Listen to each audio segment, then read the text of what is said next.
Unstoppable.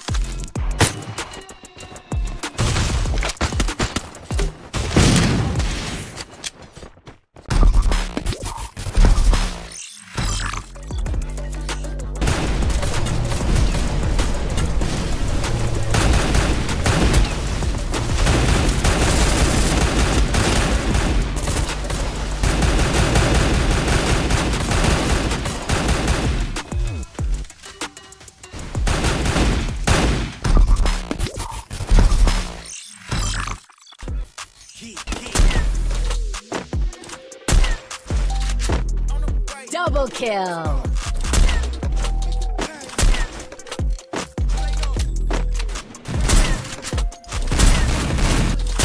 Quadra kill.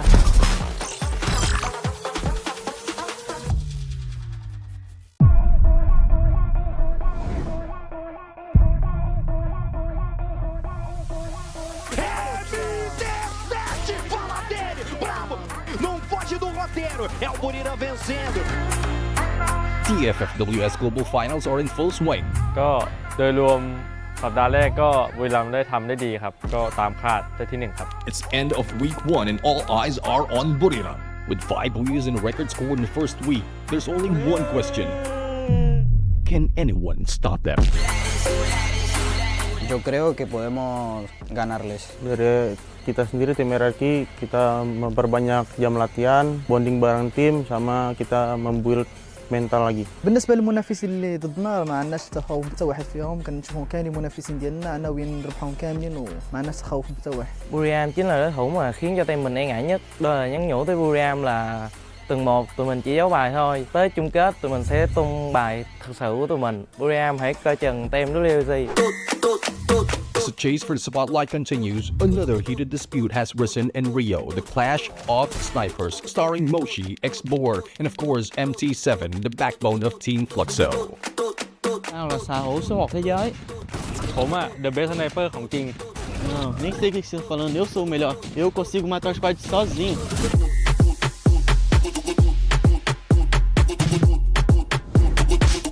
ไม่ต้องเล่นละเกมอะเล่นบอลอยู่นี่ก็ชนะได้ Vai ficar se achando, eu consigo acabar com o time tailandês sozinho. Trong khi các bạn đang bận chiến đấu, Watt sẽ giành lấy mọi sự chú ý. Em và team em rất tự tin để có thể đánh bại tất cả đội tuyển và mang cho team mình cái chức vô địch rồi. Mano, a gente tá jogando bem. Pra final nós vai estar 100% e vai amassar. ถ้าให้ผมทำนายกับตารางคะแนนก็น่าจะเป็นทีมไทยติดท็อปหมดเลยครับ แต่ผมอยู่ที่1แน่นอน The heat in Rio is turning up. Prepare yourself for week 2.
Quadra kill.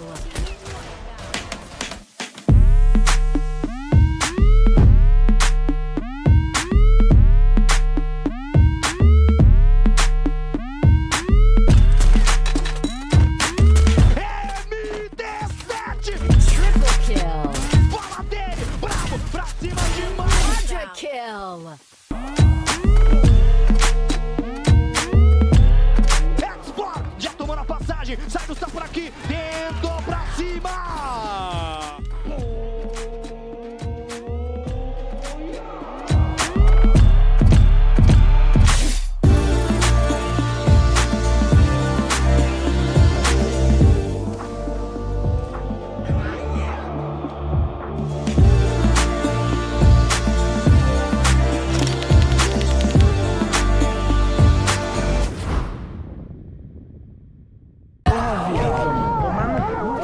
Congratulations.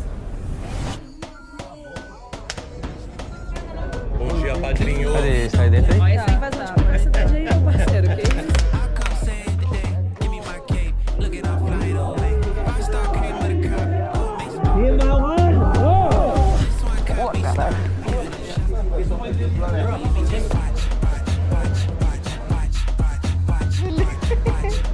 Que isso? Que isso, mano?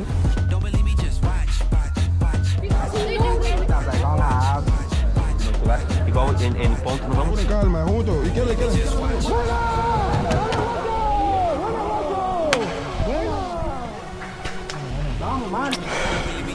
Boa, Carlos, cabelão James. Nona, primero que todo, pues muchas gracias. Congratulations. Boa, cabelão. Opi, congratulations.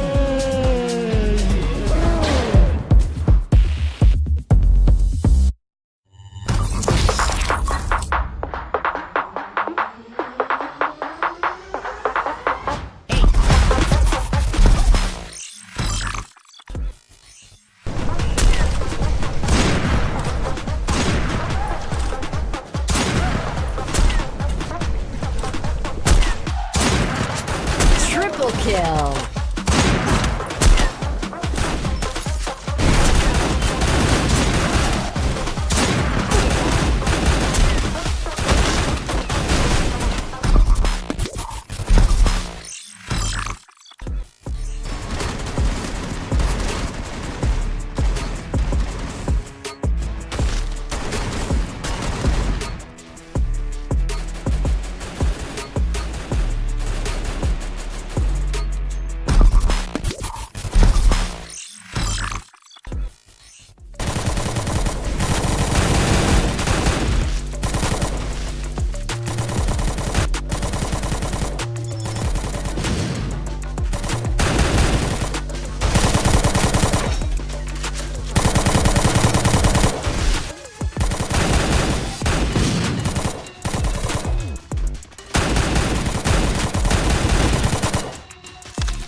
Unstoppable.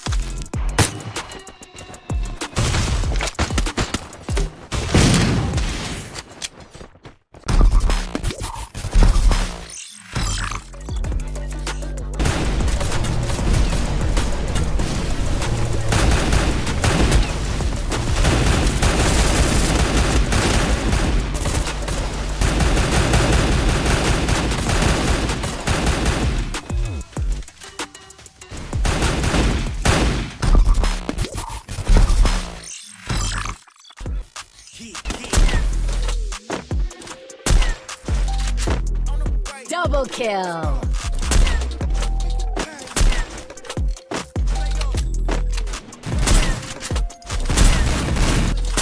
Quadra kill.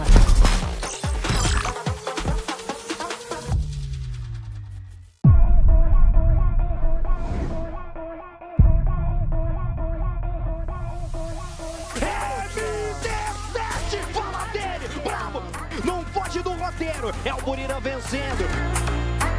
The FFWS Global Finals are in full swing. ก็โดยรวมสัปดาห์แรกก็บุรีรัมย์ได้ทำได้ดีครับก็ตามคาดได้ที่ 1 ครับ It's end of week 1 and all eyes are on Buriram. With 5 wins and a record score in the first week, there's only one question. Can anyone stop them? Yo creo que podemos ganarles. Dari kita sendiri tim RRQ, kita memperbanyak jam latihan, bonding bareng tim, sama kita membuild mental lagi. بالنسبه للمنافسين اللي ضدنا ما عندناش تخوف حتى واحد فيهم، كنشوفهم كاملين منافسين ديالنا ناويين نربحهم كاملين وما عندناش تخوف حتى واحد. Buriram chính là đối thủ mà khiến cho team mình e ngại nhất. Đó là nhắn nhủ tới Buriram là tuần 1 tụi mình chỉ giấu bài thôi, tới chung kết tụi mình sẽ tung bài thực sự của tụi mình. Buriram hãy coi chừng team FFWS. As the chase for the spotlight continues, another heated dispute has risen in Rio, the clash of snipers, starring Moshi, X-Bor, and of course MT7, the backbone of Team Fluxo. Tao là xà hổ số 1 thế giới. ผมอะ the best sniper ของจริง Não, nem sei o que você está falando, eu sou o melhor. Eu consigo matar o squad sozinho.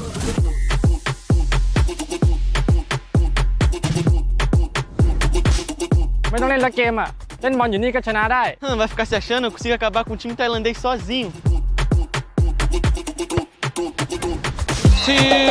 Trong khi các bạn đang bận chiến đấu, Watt sẽ giành lấy mọi sự chú ý. Em và team em rất tự tin để có thể đánh bại tất cả đội tuyển và mang cho team mình cái chức vô địch rồi. Mano, a gente tá jogando bem. Pra final nós vai estar 100% e vai amassar. ถ้าให้ผมทำนายกับตารางคะแนนก็น่าจะเป็นทีมไทยติดท็อปหมดเลยครับ แต่ผมอะอยู่ที่ 1 แน่นอน The heat in Rio is turning up. Prepare yourself for week 2.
kill.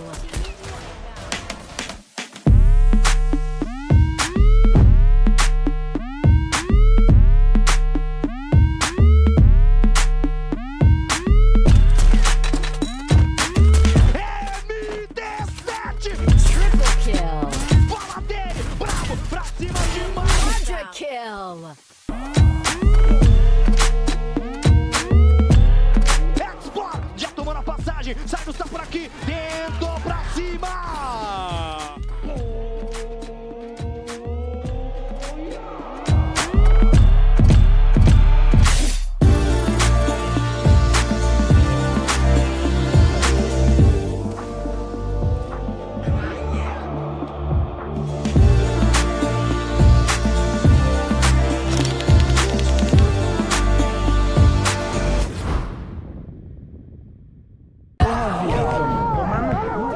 Congratulations. Bom dia, padrinho. Cadê? Sai dentro aí. Olha, sem vazar. Privacidade aí, meu parceiro, que isso?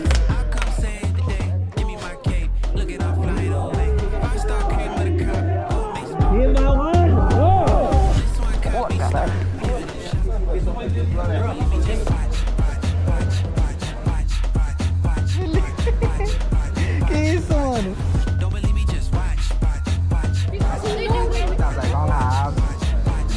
Igual em ponto, não vamos? Calma, junto. ¿Y qué le queda?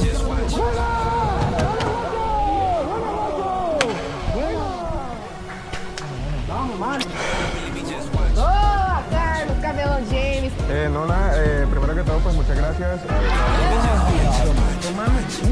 Congratulations. Boa, Cabelão. Oxi, congratulations.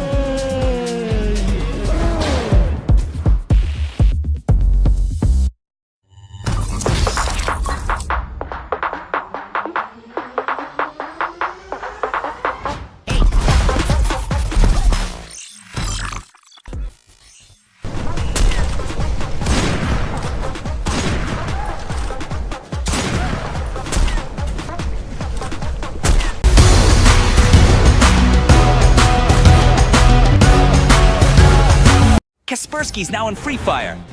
Get Kaspersky Plus and score an exclusive skin.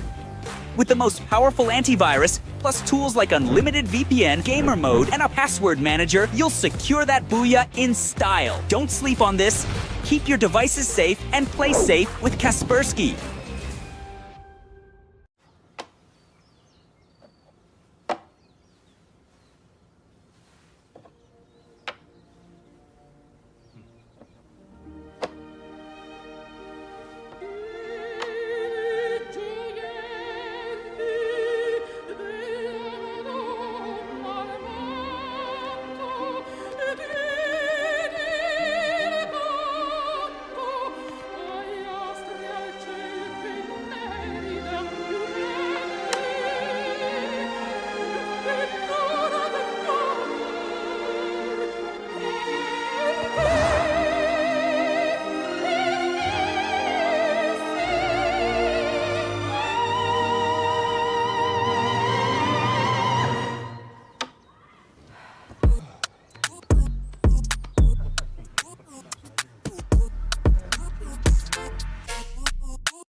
What's up, survivors?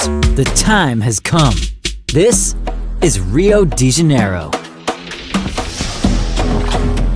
where anything can happen. And this is your chance to show who's in charge.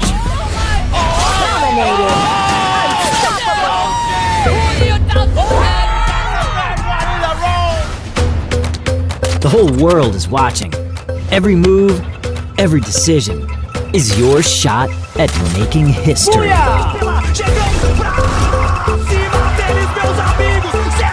You can't slip up.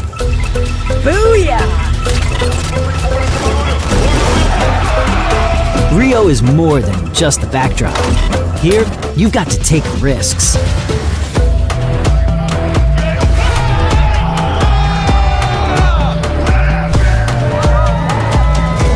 There's no room for mistakes. Every second counts. Every move could be your last.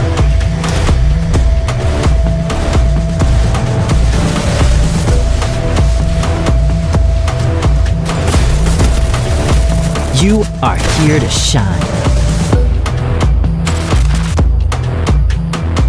The challenge is to become a legend then take the spotlight. Tudo é Brasil, meus amigos, o mais alto nível do Free Fire.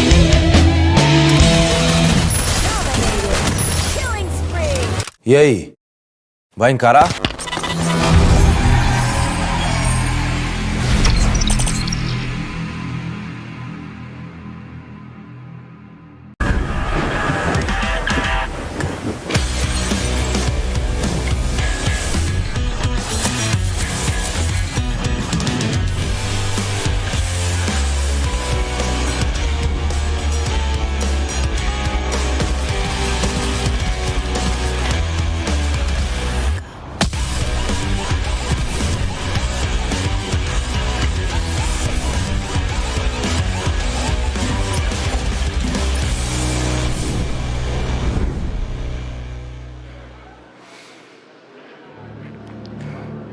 E aí, pessoal! Sejam todos muito bem-vindos. Eu me chamo Camila do XP e tá começando Free Fire World Series. Sim, mais uma semana, última semana e derradeira, tá bom? A gente vai descobrir juntos no domingo quais são as 12 equipes classificadas pro Ponte Rush, a famosa corrida pelo bônus. E assim, liderança tá na mão dos tailandeses. Buriram, em 2 rodadas, conseguiram 5 buias. Vamos ver o que eles vão conquistar nesse nosso segundo final de semana. Good morning, Ansu. Bom dia, Camilota! And welcome back to our Free Fire World Series Global Finals right here in Rio, the heart of Brazil. Today we will start our first day of the second week of knockout stage, and it will be the last week to get the ticket to the finals. So today we have Bermuda United Esports, who are dominated the ranking board, and we also have Twisted Minds, but don't forget we also have Fluxo and Corinthians. Exatamente. Fluxo e Corinthians estão jogando, que por sinal, Fluxo, de adianto para você, telespectador, estão ali na 4ª colocação na nossa classificação geral. Então eles podem trazer algo completamente diferente para essa semana. Treinaram muito, estão muito mais do que preparados, e o Corinthians também, tá? Corinthians tem que ter uma recuperação relevante, eles estão no 12ª colocação, então precisa segurar essa vaga. Mas vale lembrar você, telespectador, que a gente finalizou nosso domingo com 4 times ali. Se a gente finalizasse o domingo ali pra grande final, teremos 4 times brasileiros. Então a expectativa é alta e bora torcer pro Brasil, Yansu. For our Brazil teams, we have a very strong start from Fluxo, since they are in the 2nd place of the ranking board. But don't forget about Corinthians as well, because they are improved really fast. For the C region, today we have Hui Esports from Vietnam, Bermuda United Esports, and Twisted Minds. But don't forget, we also have EVOS Divine and RQ Kazu, which is a really strong teams as well. So I'm looking forward to see more and more of them from now. Exato. E assim, vamos fazer o seguinte, você que acabou perdendo o nosso domingo de FFWS, bora de recap. Vamos conferir o que aconteceu, né, Yusu? Before we start our game today, let's head with me and Camilota to our recap and highlights.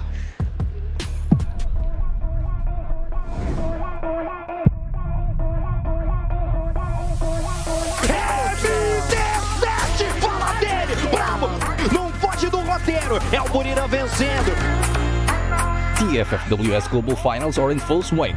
ก็โดยรวมสัปดาห์แรกก็บุรีรัมย์ได้ทำได้ดีครับก็ตามคาดได้ที่ 1 ครับ It's end of week 1 and all eyes are on Buriram. With 5 buoys and a record score in the first week, there's only one question. Can anyone stop them? Yo creo que podemos ganarles. Dari kita sendiri tim RRQ, kita memperbanyak jam latihan, bonding bareng tim, sama kita membuild mental lagi. بالنسبه للمنافسين اللي ضدنا ما عندناش تخوف حتى واحد فيهم، كنشوفهم كاملين منافسين ديالنا ناويين نربحهم كاملين وما عندناش تخوف حتى واحد. Buriram chính là đối thủ mà khiến cho team mình e ngại nhất. Đó là nhắn nhủ tới Buriram là từng một tụi mình chỉ giấu bài thôi, tới chung kết tụi mình sẽ tung bài thực sự của tụi mình. Buriram hãy coi chừng team WC.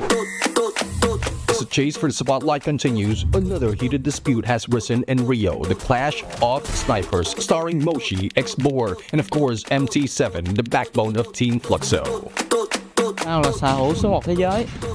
ผมอะ the best sniper ของจริง Não, nem sei o que você está falando, eu sou o melhor. Eu consigo matar os squads sozinho.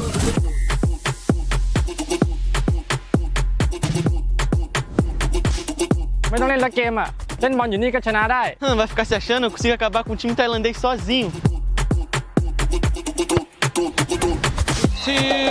Trong khi các bạn đang bận chiến đấu, Watt sẽ giành lấy mọi sự chú ý.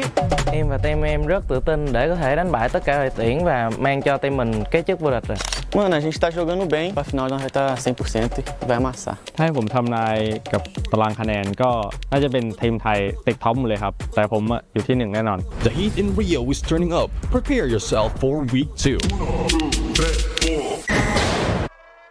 What is up, survivors? Welcome to the English desk. It's going to be Danley and Husky as your casters for today, day 1 of week 2.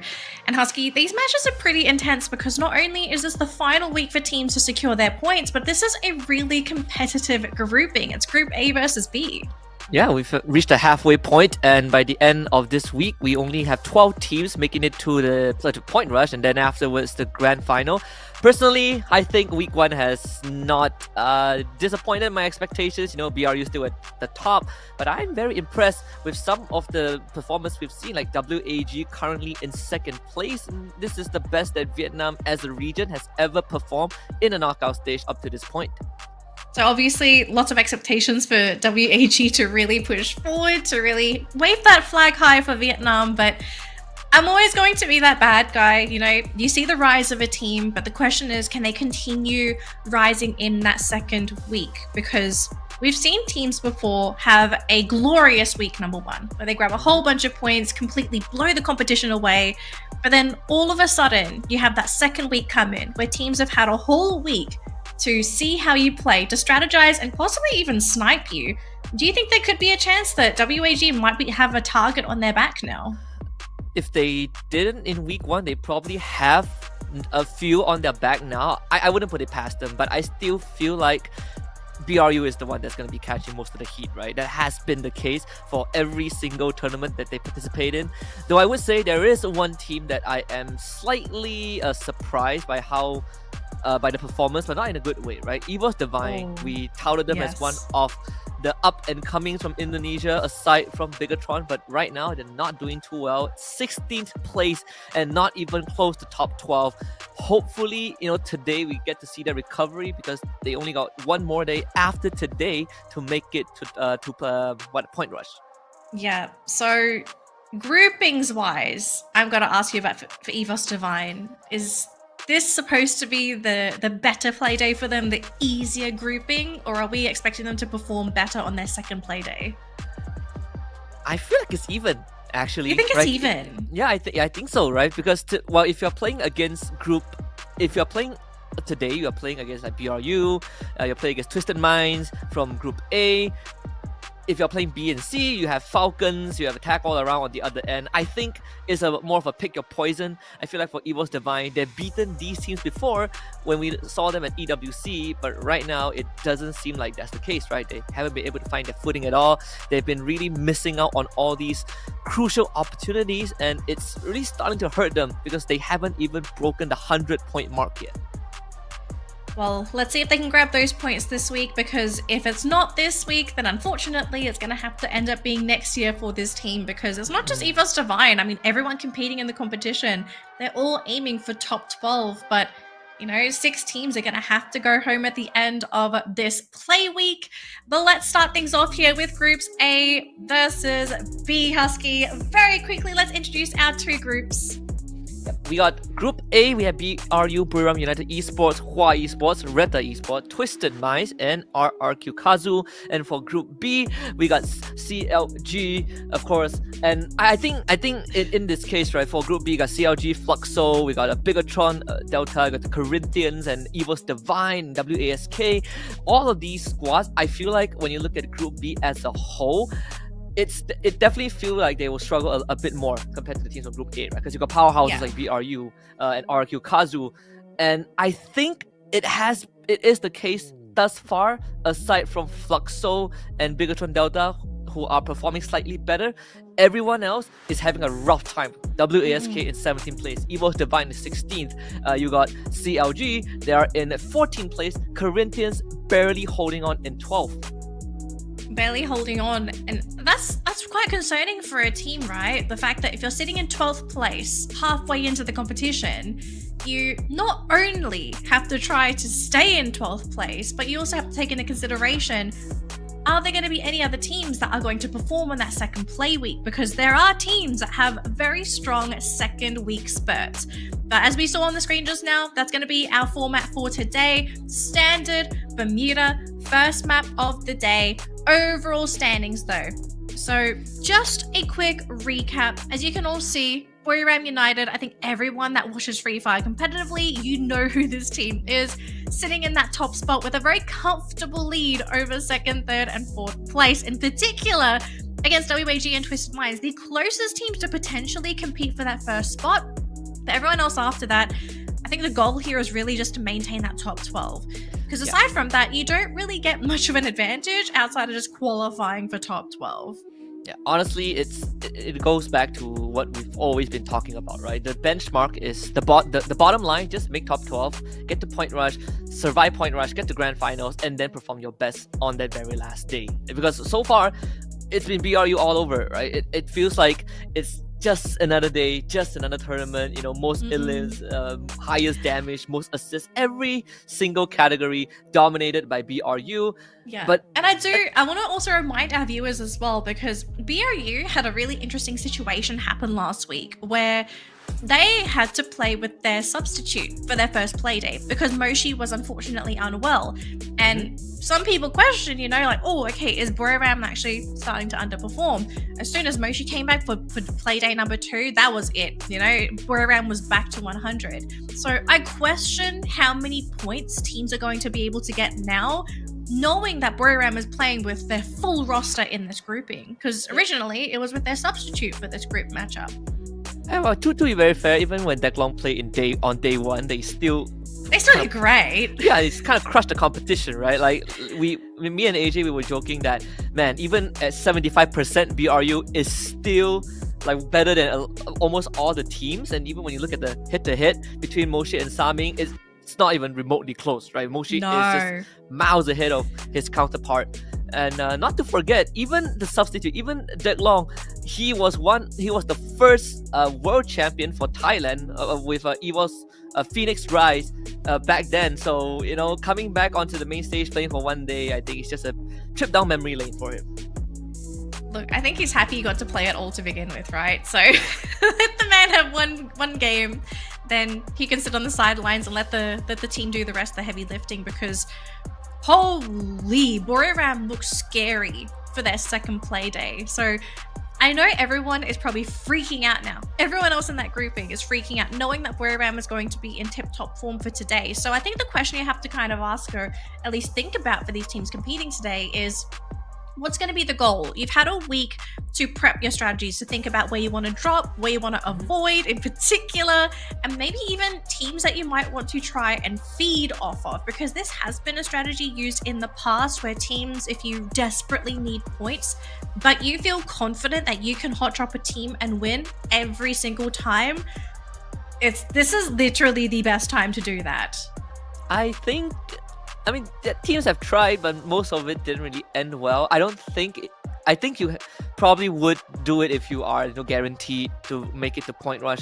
I would say one of the teams that people were looking forward to beat BRU, or to be the biggest chance of defeating BRU, was actually Fluxo, right? Like now currently they are in 4th place. They're almost 100 points behind BRU. And I do wonder how Fluxo is going to perform on the second week of knockout stage. If ever they make it to the grand finals, will the performance be a lot more different like last year, where BRU completely crushed the competition, and then come grand finals, back then Magic Squad destroyed BRU in the final round and got the trophy, right? Will it be that case? I think I really think it's going to happen, Husky.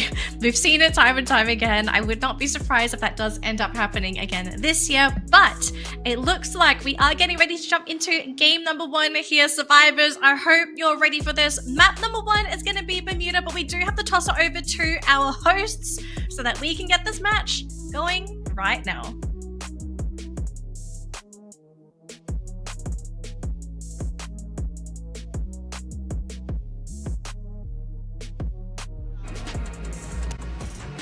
Vambora, Peu, vamos para a nossa primeiríssima queda direto de Bermuda, Yansu. Yes, and we are about to start our first game with Bermuda map, a very basic map to open the chaos match right now. So my prediction to first Booyah for this match is gonna be Indonesian team. What about you? Brazil. Of course, I would love to. So we are all ready to take off. Me and Camilota. Yay! Vankara. Bora decolar, porque os jogadores já estão posicionados. Então aguenta, coração, pega essa pipoca, porque a decolagem foi autorizada!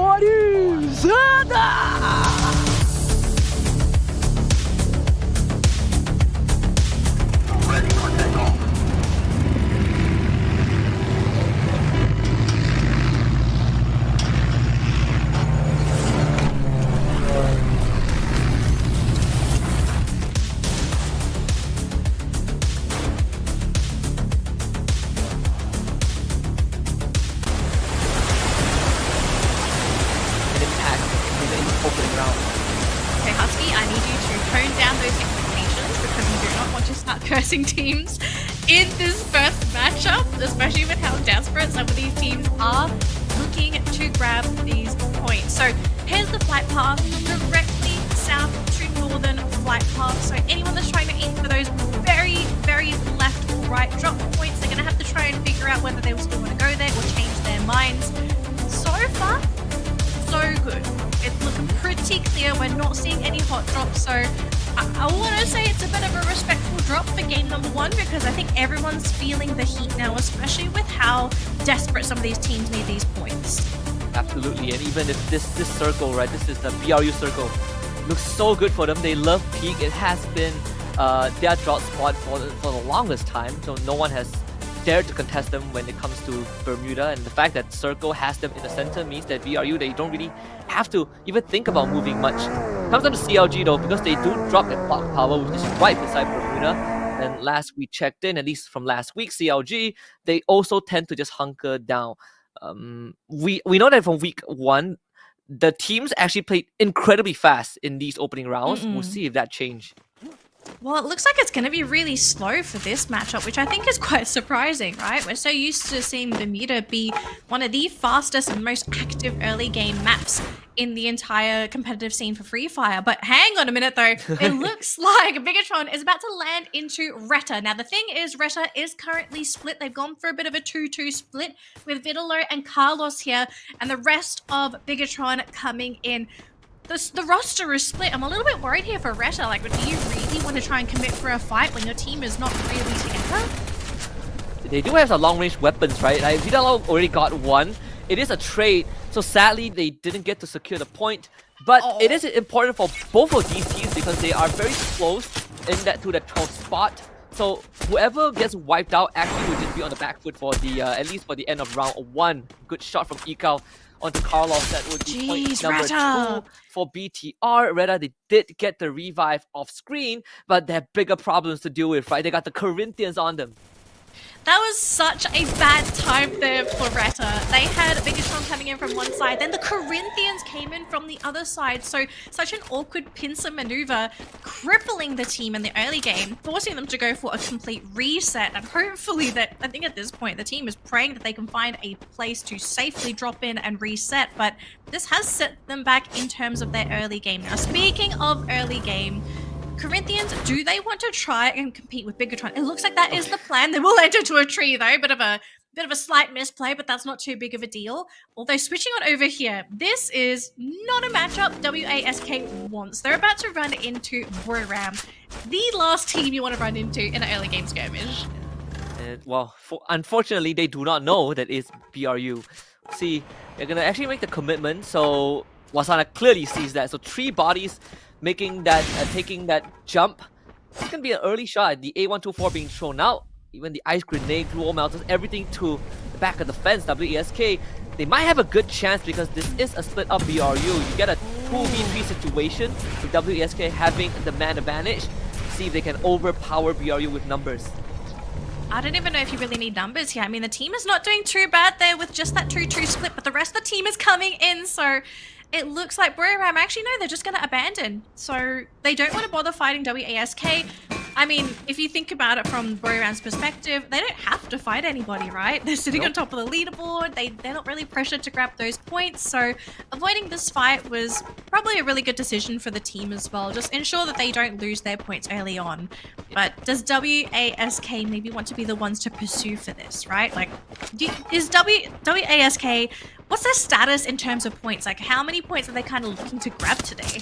Well, to tie up with Corinthians in 12th spot, they need 50 points. And that's if Corinthians don't get any points, right? So margins are very, very big. Hua and Evo's Divine, this is also very interesting because Evo's Divine, they desperately need some points. They're 20 points ahead of WASK, and that means they still need 30 to match up with Corinthians. So that's their first onto Hua. Funnily enough, the difference between Reda and Bigatron is just 10 points at the start. Look at the Corinthians. Actually, BTR are about to wipe them out. So this is incredibly good news for Bigatron Delta. Great news for Bigatron Delta. They got a couple of points under their belt. They've crippled another team in the process. So this is great. But the thing is, Bigatron are looking to play into them. So they're going to have to try and play a game of chasing and see if they can try and avoid this. Bigatron, though, they will be losing Dix, who does get knocked down thanks to Nando. He will be able to get the finish off as well. So that's going to be another point in the pockets of the Corinthians. Nando, I mean, he's doing a really good job buying time for the rest of his team to really just abandon ship. Unfortunately, had to give his life up. Another revive for BTR. Honestly, the biggest winner of this extended skirmish, right? Like BTR against Corinthians and Reta. All these three teams are only separated by 10 points. So the fact that BTR got 6 total points puts them in a very, very good spot. Very comfortable if they can make it until the end. Can't say the same for Evo's Divine because they just lost 2 of them. It's going to be Bara and Aim God going down. Instant revive coming through, but Gade will also fall victim. So Hua Esports picks up 3 free points.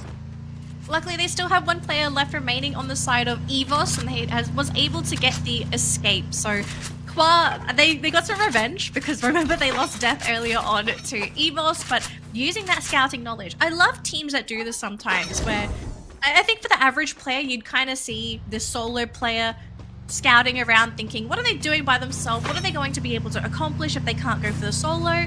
Sometimes you just need information. And I love the fact that Hua capitalized on that knowledge, knowing that they were going to be able to cut off Evos in the long run. So Hua, big winners in that. Yeah, they lost death at the beginning, but they did severely cripple one of the Indonesian teams. And this was also a pretty big deal for Evos because we spoke about this earlier on, how this team is struggling in the competition. They can't afford to lose fights like this. Yeah, this is like this. Actually, I feel like this FFWS is a very different scenery for the Indonesian teams. We look at how RQ Kazu fares up against CLG, just completely drives into a war zone. CLG more than prepared with all these arsenals, and RQ, they are just trying to scramble for any signs of life, but they are dropping like flies. Razor goes down, Abe also falls, Dutz gets picked up. It is just a massacre in favor of CLG, and unfortunately, Abai now has to deal with 3 members of CLG, and he has really nowhere to run. He's gonna get outnumbered, Pinson from the side. Abai, last attempt, did not work out. RQ Kazu getting completely wiped out by CLG. What a disaster. And they only picked up 1 elimination for the round as well. So literally 1 point for this team in their first game of the day. Not looking too good there, unfortunately, for RRQ's head start. Now, speaking of Twisted Minds, on the other side of the map, they are struggling against WK, losing so many of their players. Thankfully, they aren't eliminated out of the competition yet, but this late into the game to lose that many players, that is going to hurt. And you can see right now, WK, they're continuing to pursue. Yeah, they're actually being incredibly aggressive. But if they can pick up Twisted Minds, it would be great. It seems like they will find Exposies. That is something. Now they get to gatekeep that northern side of the circle. And what a great timing to talk about Indonesian region, right? Because this FFWS, they only have, what, 3 out of 5 teams that participate, right? Usually they have full attendance, or at least one team that didn't make it, but this is the first time that you only have 3 teams, EVOS Divine, RQ Kazu, and BTR. It's quite unfortunate to see that, EVOS Divine is having a rough time. RQ Kazu completely just kind of dropped the ball, and the best performing team is BTR, and BTR isn't even performing that well overall. Yeah, I think people are going to kind of question at this point how many of these teams are going to even qualify to begin with. Because I think so many of them, if things continue on this current trajectory that we are seeing in this game number 1 today, I think Indonesia is at risk of maybe only having one representative for our top 12, which would be a very scary thought for the region. Now, switching on over to Fluxo, we haven't seen too much action for this team as they haven't really run into anybody. No eliminations either, so they've had a relatively free game up until this point. Now, we know Fluxo, once they start to see some players on the map, they will start to, pull that trigger because they're wanting to try and grab those points. Because we saw last week, Fluxo, they can be at the top of the leaderboard, but to do that, and especially up against a team such as Buram, you have to start picking up those eliminations. And there are still 39 players left in the lobby, so plenty of points to go around now, but you have about 1 to 2 minutes left before those bodies hit the floor. Fluxo plays incredibly slow. Like, the big change from who they were last year and now, it's pretty jarring. Like, they're big fans of Mars Electric, one of the few teams that for some reason likes the power plant, but also they really don't move unless they are forced to, unless someone comes and picks a fight with them or the circle pushes them away. If not, they will just play extremely slow for that final phase of the game. Sometimes it can be a detriment, right? Like, you get into a final phase, there are multiple fights you need to take on, and you don't have enough resources. That's where Fluxo gasses out. Yeah. Well, I mean, if they can work with no resources, I think they'll work in their favor, but we'll have to see if that's going to work in favor of Fluxo as teams are slowly trying to make their way into that circle. We do see Buram here finding a nice little compound for themselves, going down the hill. No one really in range of being shot as of yet, although Bigatron is possibly going to be within their line of sight very soon.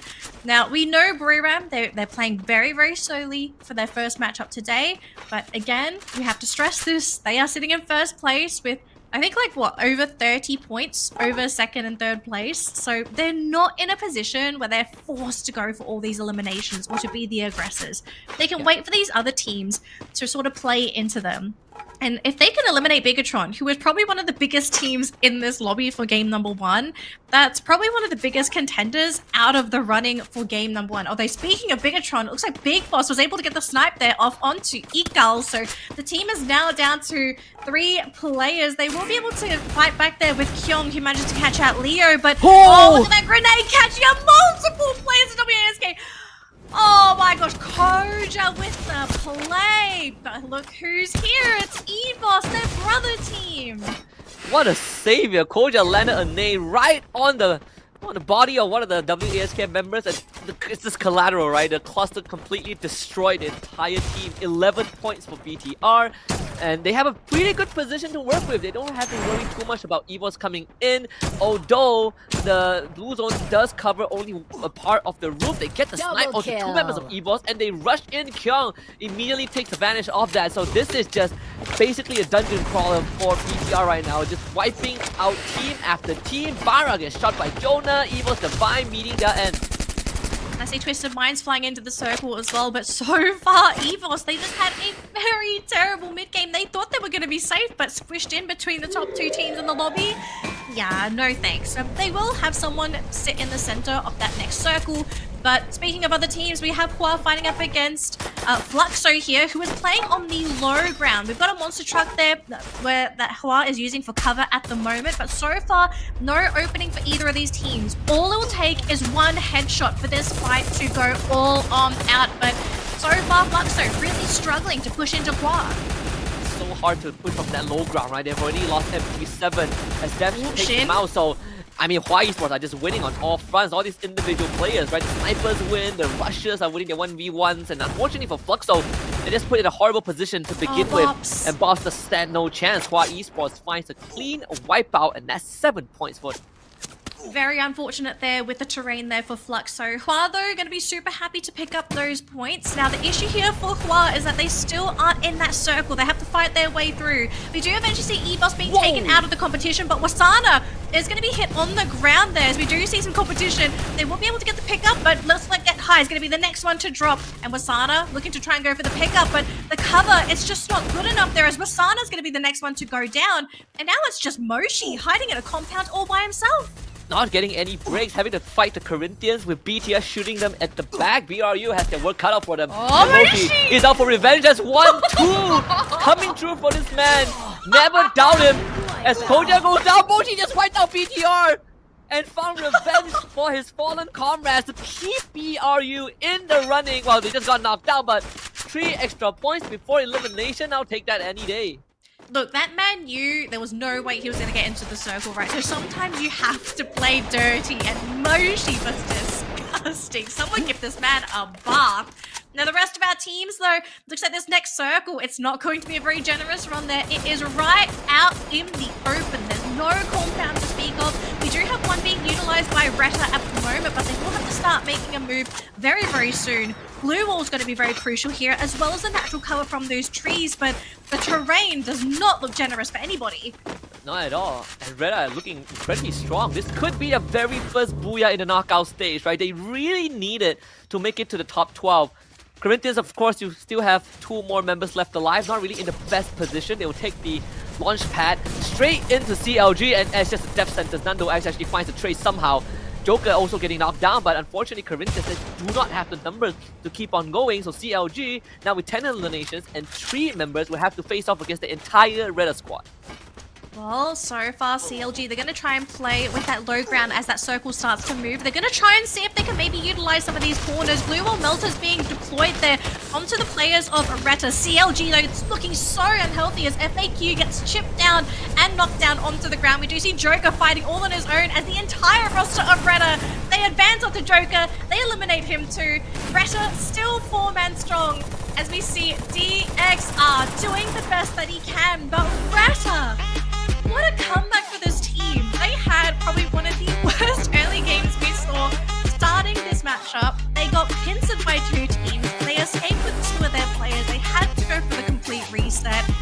But they cut the Booyah hustle. Yeah, the last team standing, the one that's laughing at the very end, they got jumped by Beacon Delta, they got jumped by Corinthians, and they were the ones who got the Booyah. First ever Booyah for Retta Esports in the knockout stage.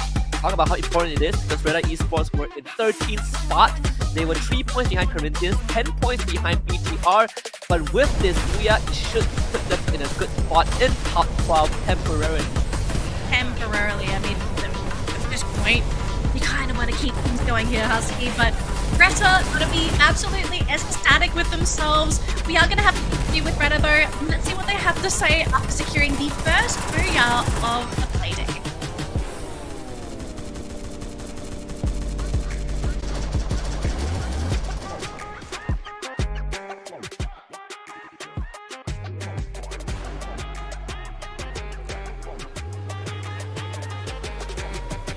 Buiazão da Latam aqui, né, pra ser mais direta, reta e esportes. Nossos manitos conseguiram aqui o seu primeiro buia na competição. Estamos muito felizes aqui de ver eles garantindo esse buiazão no primeiro dia do último final de semana. Vamos trocar uma ideia então com o Vidalão? Please, you still go ahead. Thank you, Carol. So first of all, congratulations on your first Booyah today, Ready Esport. So Vidalão, since this is your first Booyah in the second week of the knockout stage, do you have anything you want to share to the world that you will be a part of the global finals? Felicidades por su primer Booyah. Debido a que este es su primer Booyah en el segundo fin de semana de la fase de eliminación, ¿hay algún mensaje que quieras mandar ahora que consiguieron ese Booyah ahora? Sí, muchas gracias primero que nada, pero sí, o sea, vamos empezando, sabemos que no veníamos tan bien, pero es lo que trabajamos toda la semana para venir mejorando y para poder lograr esto, y nada, que siga confiando la TAM, que vamos con todo esto, apenas va empezando. Well, thank you very much for all the kind words. We know that we were not playing our best before. However, this is just a little showcase of everything we have worked on during the week, throughout the week. So this is just the very beginning. Latam is going to bring so much more. Perfect. A pergunta da Yusu foi, já que esse é seu primeiro buia por aqui, eu quero saber, o que você gostaria de compartilhar com as pessoas que ainda não viram muita coisa do time da Reta Esports? E ele falou que sabe que eles enfrentaram muitas dificuldades no primeiro final de semana e que eles realmente se prepararam durante toda essa semana, treinaram bastante e estão aqui para mostrar para o que vieram, que é a vitória. Okay, I know Vidal is kind of a dancer, and I would like to know if he has like a victory dance to show us, if he got some moves for it. Dice que sabe que eres un bailarín y quiere saber si tienes algún movimiento que les quieras enseñar. Un pasito, tírate un paso. Música, no. No, era así, mejor el de... Parado no baila, no baila. Good. Thank you so much. Congratulations on your buia. E vamos de melhores momentos, porque por aqui Reta Esportes está muito feliz e ó, parado no bailão. Thank you so much, Carol, and thank you for being our translator today. And again, congratulations to Reta Esports, and I hope to see you guys rise more shine. And now, thank you for watching our interview. Let's head back to our caster and watch the highlights.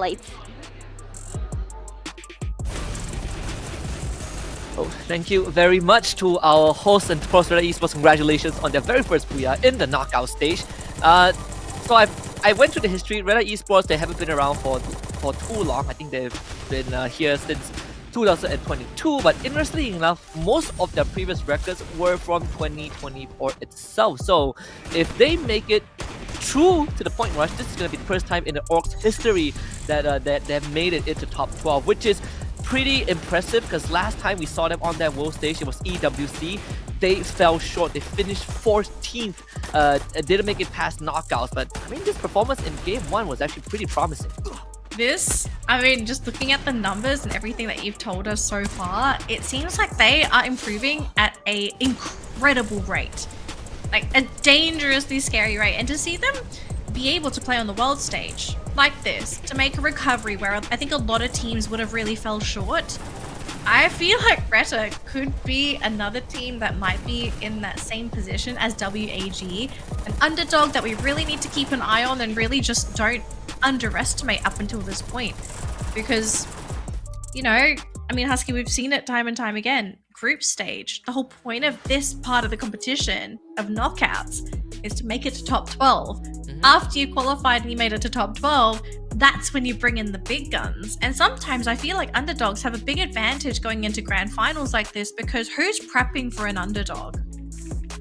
I don't know. Honestly, we've seen some pretty crazy underdog stories. I know that, like, for example, a team like Reta from, I believe, from Mexico, right? In this case, the underdog, I don't think there's been an org from that region that has made it too far on the global stage. The latest surprise we got was the Netshoes Miners, right, from the Brazil region at EWC. But I think if we are prepping for underdog story, I gotta see a bit more from Reta Esports. This one booyah is good, but it's not convincing enough, because I could easily say that, man, WAG could be our underdogs because we didn't expect them to perform well, and they kind of showed up pretty huge. So, gotta give it some time. I think Reta Esports are onto something though, because they do have some pretty experienced players, like Lopez XL, Vidal, Chris, Carlos. We've seen them plenty of times. We'll let the gameplay do the talking, because we're not really done for today. We're only just getting started here, folks. We have plenty more games to go, 5 more games to be exact. And obviously, jumping into this next game, teams that didn't do well in this first matchup, they got to come up with a plan B. They've got to make that comeback happen. We saw a couple of teams already in that first matchup not going to be too happy being eliminated so soon. First team in this first round was RRQ. I think RRQ this was a team that was considered one of the top teams at one stage in the Free Fire ecosystem. One of the best teams that was competing and fighting toe-to-toe with a lot of the Thai teams. Now, Indonesia as a region, as a whole, it's starting to crumble. And I kind of question what has happened to this region overall. Where has their power gone? I don't know, actually. I feel like maybe other teams are just catching up. Just overall, I know that Indonesia, RQ Kazu was kind of the premier standards, right? Like the Legalov era back then, before he moved to... They were the idols, I think, of the region. For the longest time, RRQ was the team that everybody in the region was looking up to. And now they've really fallen far from grace. I think I feel like the dawn of the new Indonesian era probably started around FFSI 2022, right? We see teams like GRC, Aphrodite, Thorad showing up. RQ Kazu was there, and then afterwards we'll have all these rebranding, like the GRC, Aphrodite into Poco Stars, and then all these teams rebrand, and then Bigatron Delta shows up.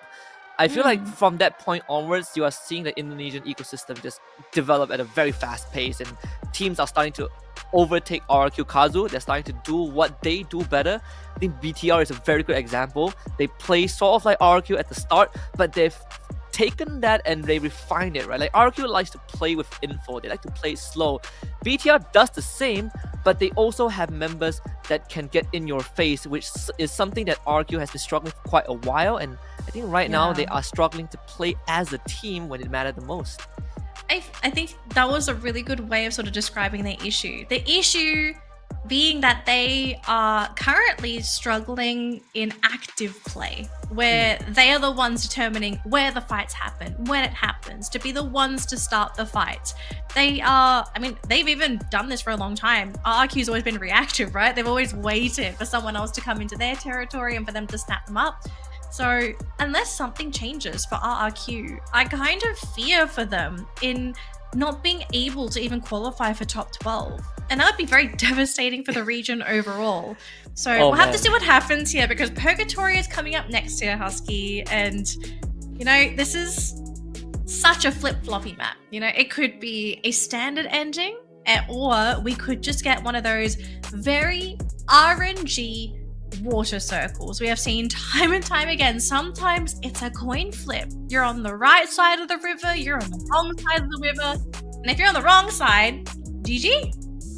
Yeah, I don't know. It's I'm scared for the Indonesian teams, but I can't wait to hop on a plane and go to Purgatory. So we'll head over to our pilot to send us into the air, and we'll be back in the game in a bit.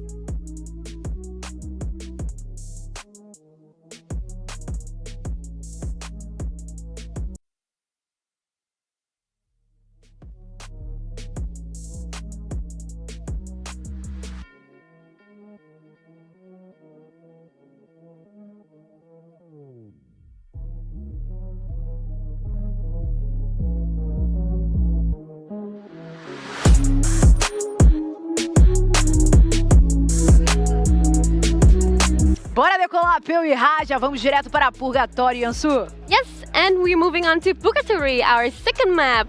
So the first match for the Booyah, I was not gonna expect that to be really esports, but it was fun, right? Are you guys ready to sit down and enjoy our show for the next map? Bora decolar porque os jogadores já estão posicionados, então aguenta coração. Pega sua pipoca, porque a decolagem foi autorizada!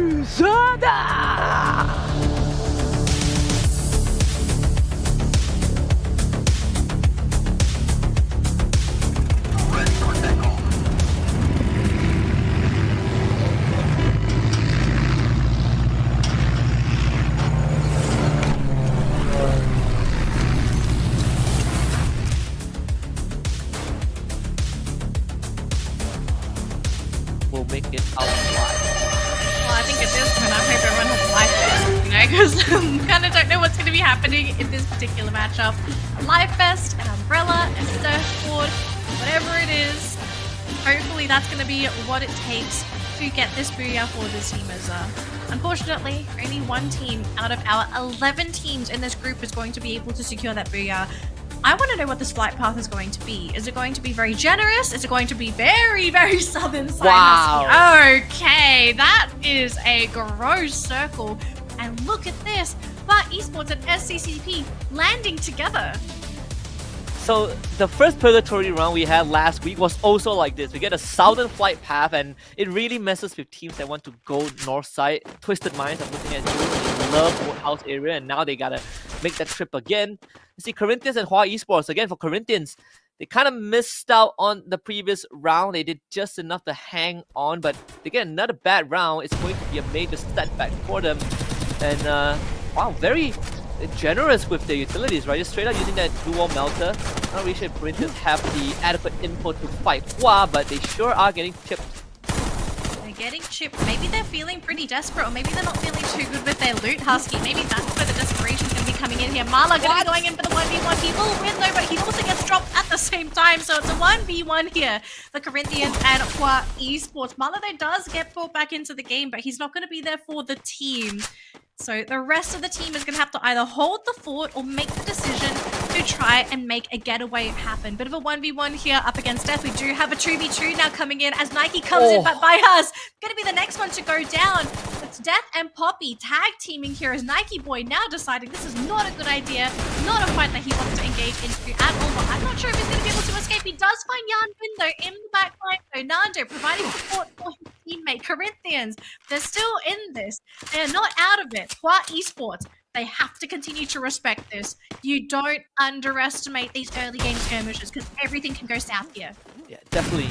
You can't do that. Right? At the start, I thought that, you know, Corinthians got kind of baited by the double up from Hua, but now they actually have the advantage. You see the collapse from the side. Poppy is just he survived because of that glue wall, but he's gonna run out of that pretty soon. So Corinthians can get the drop on him. It could really cripple Hua Esports in the early game. From the side, Nike Boy actually waiting with the Bison in hand before Poppy even swung for it. So 3 elims just like that, and Corinthians come out on top. And you can see on the map as well, Hua is separating. They know they've completely lost this battle overall, so they might potentially lose another player on the roster, but Hua, you know, at the start, I thought Hua was supposed to win that fight, but it kind of feels like they maybe underestimated the potential of Corinthians in that early game skirmish, maybe thinking that they had won a little bit too soon. Now, speaking of winning, we do have another fight here happening between Evos and Retta. I don't know what it is about Retta. They seem to be very good at attracting a lot of attention. After that round 1, I mean, you gotta be careful, right? Like, once you start going on a win streak, teams will start to look at you. Not that Evos knows, but see if they've done their homework, they might have a good idea that Retta is the team that they're facing off against. We know that from previous tournaments that Retta Esports, they don't really have a super distinct playstyle, but they do like to get messy if possible. And in this case, it's a way slower start. Kazu driving into WASK. It be deja vu if they don't get this right. Oh, and Razor even runs right into Domin as well. Hits him with the vehicle, so gets a little bit of free damage in and gets the final shot as well. Domin gonna drop as RRQ secures another elimination point for themselves. And poor Leomon on that 3rd floor all by himself, being attacked by dudes. They have Razor rushing up to the top as well as Ma'al. This looks like it's going to be another point there as Ma'al, he does get dropped, but they will get the elimination and they should be able to pick up their teammates. So RRQ now up to 4 eliminations in game 2. Much better start than compared to game number 1. This is what you want, right? RRQ Kazu with 5 points. Really got to make up for some of the losses that they suffered in that first round where they only got 1 point, and it's from an elimination. They got wiped out in 11th spot. So now with this full wipeout onto WASK, it is, I would say, almost guarantee a death sentence for WASK. That high chance because of this, they might not make it to top 12. So they haven't able to make much progress in the previous round either, which is unfortunate because we have seen them in this position for a couple of tournaments, and yet still this could be the same ending, just a different year. Possibly. So RRQ going to go for a bit of a risky play here as they're going to send out dudes in the vehicle to see if they can maybe spot things out, spot for another team, maybe even scouting for their next drop point. He's going to be checking out some of the loot here to see if he can find anything juicy. And luckily for him, there is no teams nearby, so he's free to really pick up whatever he wants. And I think once they realize that there's no one here, they might even try and send the rest of the team to try and pick up some of that loot. Retta, in the meantime, though, running into Twisted Minds as they manage to snipe down Starming onto the ground, who's taken fall damage, and they get Exposy as well. So 2 for 0 for Retta. Wow, so well done from Retta. They were well prepared for that rotation. either by coincidence or Underdog? just... Definitely an underdog. I'm feeling Soon, it I mean, if they today, keep Beretta. this up, they could be going into point rush. Yeah, but whether it's coincidence or not, that was just unfortunate for Twisted Minds. Did get one revive, I think. Beretta wants to push the envelope a bit more, actually. Taking the launch pad, kind of missing the jump a little bit, so forced to swim over. But since they did take care of 2 of the Twisted Minds members, it should be fine for them to just walk up. And they might even continue to run into Twisted Minds as they're about to run into the same vicinity. Although, we do see that fated blue logo. Buriram could potentially run into the sights of Retta as well. And Husky, look at that disgusting circle. At the moment, we're looking at a 3-way river circle. It could go any way. But now we're going to be seeing a coin flip situation for some of these teams because you have to make the correct prediction. Do you pick the right shoreline? I bet Retta must definitely started regretting making that rotation because now they have to go southwards with BRU on behind them. You got Twisted Minds that they got to deal with. And the team that's winning this is actually Corinthians because they have no one contesting them on mainland. So Retta, they gotta somehow make it out of this. You can see them take the launch pad. They don't want to be involved in any of these fights. Minimize damage. They make it out of the line of sight of BRU. Give themselves some breathing room. This is literally the best case scenario for Retta. I think the better case scenario for Retta would be to find a safe spot within that next circle and potentially gatekeep Buriram from coming in, right? I think that's going to be the ideal situation for Retta. We'll see if they can find that kind of opening in that next circle, but yeah, looks like Retta, they found a compound, they're going to bunker down and they're just going to wait. Safe play for the team. I do not blame them for trying to go for the safer play here. Now, we do have Twisted Minds in the distance over there. We do see 2 of the players sort of driving around in that vehicle, just trying to continue with the loot. They have their whole roster back up, but remember, folks, Twisted Minds, they did lose a couple players, so they are looking a little light in utilities. And the only reason that Retta can make that move was because they did cripple Twisted Minds before that. Twisted Minds, they didn't want to be involved in any sort of a gunfight. That's why, even though they were in front of Retta, they had no business in trying to stop them. But the problem right now is that they are out in the blue zone and teams are shooting at them. Hawaii Esports also getting completely surrounded by EVOS.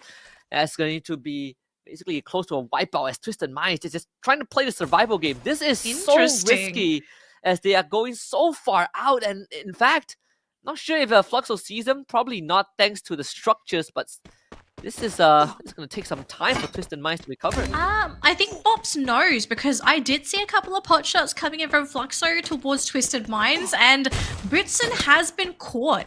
And he's all alone as well, so there's going to be no way that they might be able to pick him up. I mean, Gio is here as well. MT7's coming in to provide support. It looks like there's no one there to finish him off, so Bootson, he will live for another day, but Husky, we're starting to run out of space. We have 40 players remaining in this lobby, 10 teams still alive. And the question on everyone's mind right now is, where is this next circle going to go? Is it going to go onto the mainland? Is it going to go onto one of the islands? Is it going to go dead center in the river? We're almost there. We're going to find out in just a second, but you can see everyone poised. They found a little spot. They're now just trying to figure out what's happening next. Yeah, so Twisted Minds actually makes it into the circle, thankfully. And Fluxo had to make that move because someone else took down Bootson. It wasn't Twisted Minds, it was a separate team. So it affected their rotations a little bit. CLG trying to make it out of the blue zone. They do see Shin there, but unfortunately now CLG forced into a fight. Joker ends up going down to the play zone, didn't have time to heal back up. And this is the risk that you take, right, when you're out in the blue so late into the game. Like you either go down to the enemy team or you go down to the element. They are all going down to the play zone. Yeah. What is happening to CLG? I have no idea what is going on. This is the third circle as well, so it's extremely painful for anyone that's out there. Twisted Minds are going to run into Fluxo here, and so far Twisted Minds not looking too good with several players on the ground. Woodson on the ground there for Fluxo. Diamond tries to go for the finish off, but it looks like he will pay with his own life as well. Twisted Minds are about to lose Sarming in the process too. This is just not their game today. Not at all. Both rounds have been abysmal for Twisted Minds. I mean, round 1 was slightly better, but round 2, Fluxo's patience paid off. They do lose Butsins though, and I don't think they can. Oh, actually, they did bring back. That's a vending machine, thankfully. They gotta speed up the process of trying to get him back, get him looted up. Maybe you collect the equipment and pass to him afterwards, because there really isn't much time to work with. Not with this kind of circle. There's still a chance we go to that bridge to end it all, but if that's the case, Fluxo will have a long journey ahead of them. Fluxo have a long journey. I'm kind of looking at Hua Esports at the same time. Like, they are on the eastern side of that circle, which is pretty clear. So if this next circle ends up being a bit of a river circle, there's going to be a huge fight for all the teams on that western island on golf course, because there is so little room to work with. But we do have Fluxo here trying to pick up the rest of their team. We do have a launch pad being used by Bops. I think he's trying to decide where they want to go. But I fear for Bops, the moment he lands anywhere, he's going to be shot down by either Bigatron or Retta or RRQ, because there are 3 teams waiting for them. Seems like they've already made the call. Oh, boy. They actually aiming for the building, so they find respite for at least another minute for now. But they're sandwiched between 2 teams, and jeez, that's like EVOS might be happy with this, right? At least for now. They have a very good area to work with. They can gatekeep Hua, they can keep an eye out for RQ, and also Corinthians, and they are in the safe zone. The only downside is that they're on the low ground, so it could be a bit of a problem once they have to start moving, but for now, they will be safe. Gonna be safe, let everyone else sort of eat up the competition. We do see Bigatron flying in onto the number of players of Fluxo there, and they're gonna try and fight for the compound as well. Bigatron playing on the outside, whereas a Fluxo, they're gonna try and keep them blockaded with those blue walls, and so far we haven't seen any critical damage, no players going down as of yet, but they do eventually rush on in. Bigatron, they want this so bad, but Fluxo's just hoping they go away. On this one with a big wound for Fluxo, but Gio got caught with his back turn, and that's the opening for BTR. But all the blue walls being knocked down, Young through the door, shoots down Butsins. Koja just gets dropped. Should have tried to bring it back out. The grenade stuck through, but not finding a takedown. Koja gets brought back up as the blue zone comes in. So Young goes for emergency revive before MT7 snipes him somehow through the crack of the blue wall. Fluxo puts up a hell of a fight. MT7 point blank with the shot onto Koja too. Fluxo still in it. Fluxo's still in it for now, but these guys, they are starting to play within that blue zone, Husky. It's the 4th blue zone as well, so things are going to be incredibly painful. Everyone here is on a timer. They are officially on a timer. If they do not leave this compound anytime soon, they're just going to lose their health to that blue zone. They won't be able to get there. They won't be able to make it into that next circle. I think it's curtains for them, but Fluxo, they still have Bops and MT7. They're going to try and rush on in, but they're about to run into RRQ. I don't think they've spotted them as of yet, though, but no, Bops gets spotted, he gets taken out, and that's going to be it for Fluxo, out of the competition. Now we have a couple teams fighting towards that top section there. SCCP going up against EVOS. Can EVOS make it to this endgame, because they had a terrible start today? Well, with the Red Pirate coming through, the blue walls go down, and EVOS ends up getting wiped out. Moshi did snipe Nike Boy from afar. EVOS unfortunately wouldn't make it past the Corinthians. So it's RQ, Kazu, BRU, and the Corinthians in this final circle. So far, BRU looking to be RQ in fact looking in prime position to win this. We'll see who RQ decides to go on first. They do see the Corinthians though. The drop down from afar. It seems the Corinthians are gonna have a hard time. I mean, I think Warrior and Corinthians are going to have a tough time, because RRQ are dead center in that circle. They're going to try and play Gatekeeper at this point in time.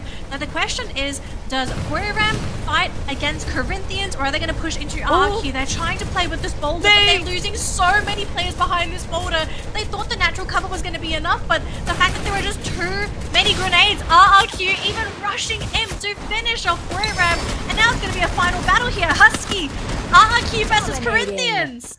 And they're gonna get it! RRQ Kazu making a hell of a recovery in this round number 2. Wow. Just talk about them dropping the ball in game 1 and game 2. They came back with 15 big eliminations, probably more than that before the round ended.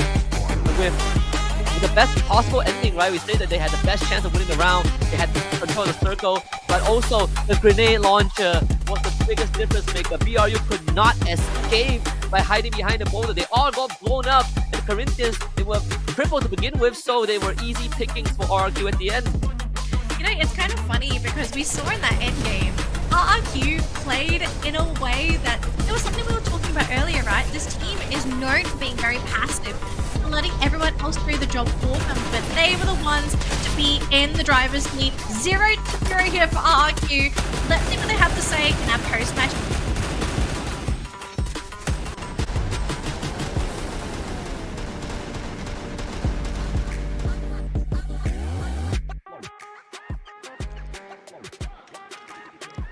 Maravilha! Buiazão da Indonésia aqui nas mãos da RRQ Kazoo. Vamos trocar uma ideia com o CPT do time, o Abai?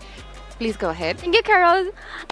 So finally, we can see Indonesia got a booyah, and I'm really happy for that as a C region host. So moving back to our interview today, Abai, so I had a little questions for you. So last week is not a good week for RQ, right? So can I ask, like, can you guys share with us and the audience, like, what happened to RQ?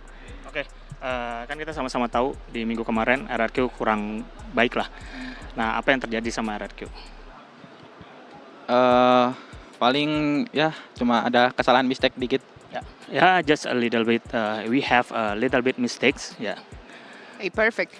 A primeira pergunta de Yusu foi baseada no que aconteceu com eles na semana passada. Apesar deles terem garantido um buia, eles não foram tão bem e o jogador, o Abai, respondeu que é porque eles tiveram alguns erros, né?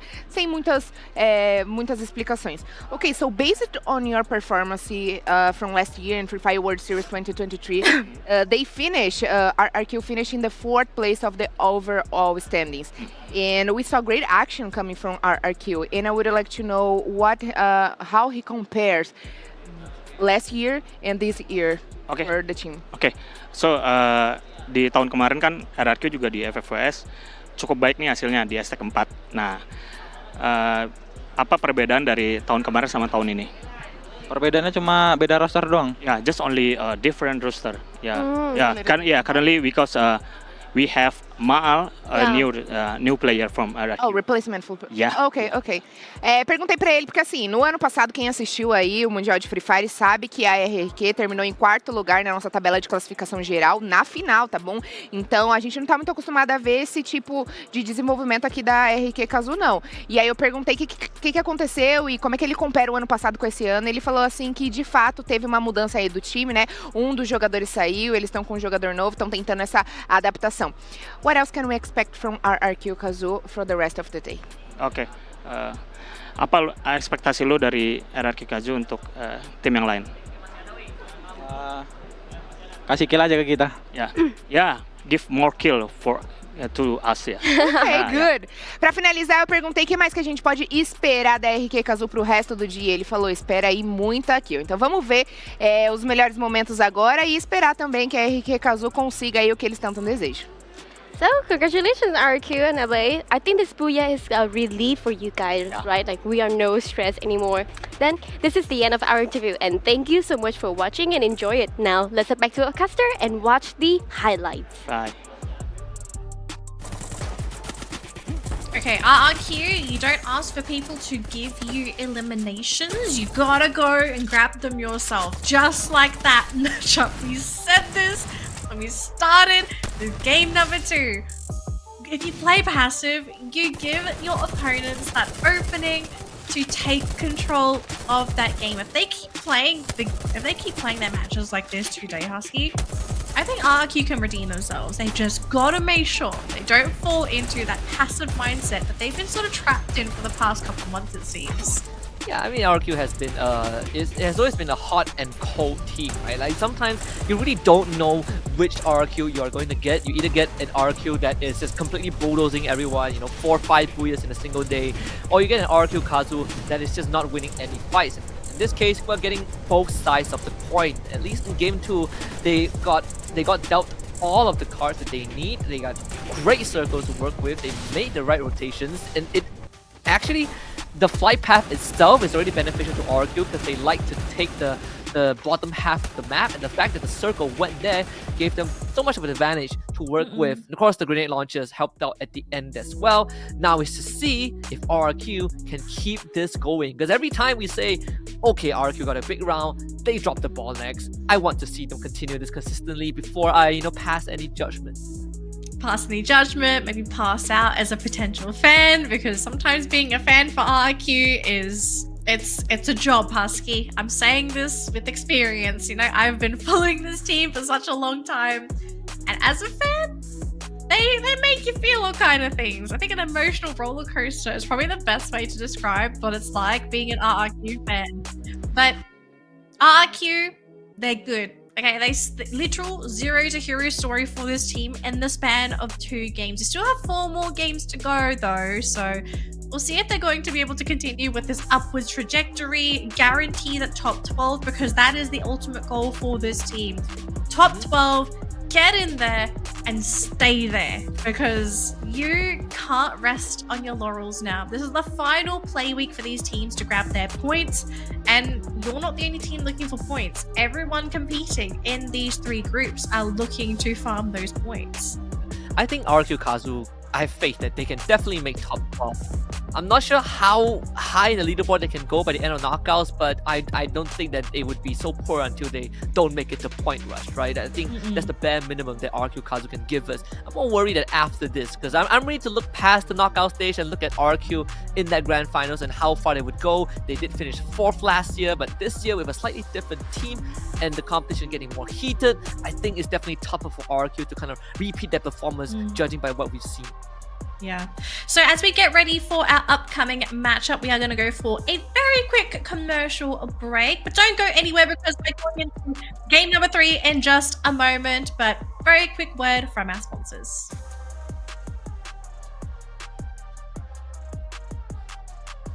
Kaspersky's now in Free Fire. Get Kaspersky Plus and score an exclusive skin. With the most powerful antivirus, plus tools like unlimited VPN, gamer mode, and a password manager, you'll secure that booyah in style. Don't sleep on this. Keep your devices safe and play safe with Kaspersky.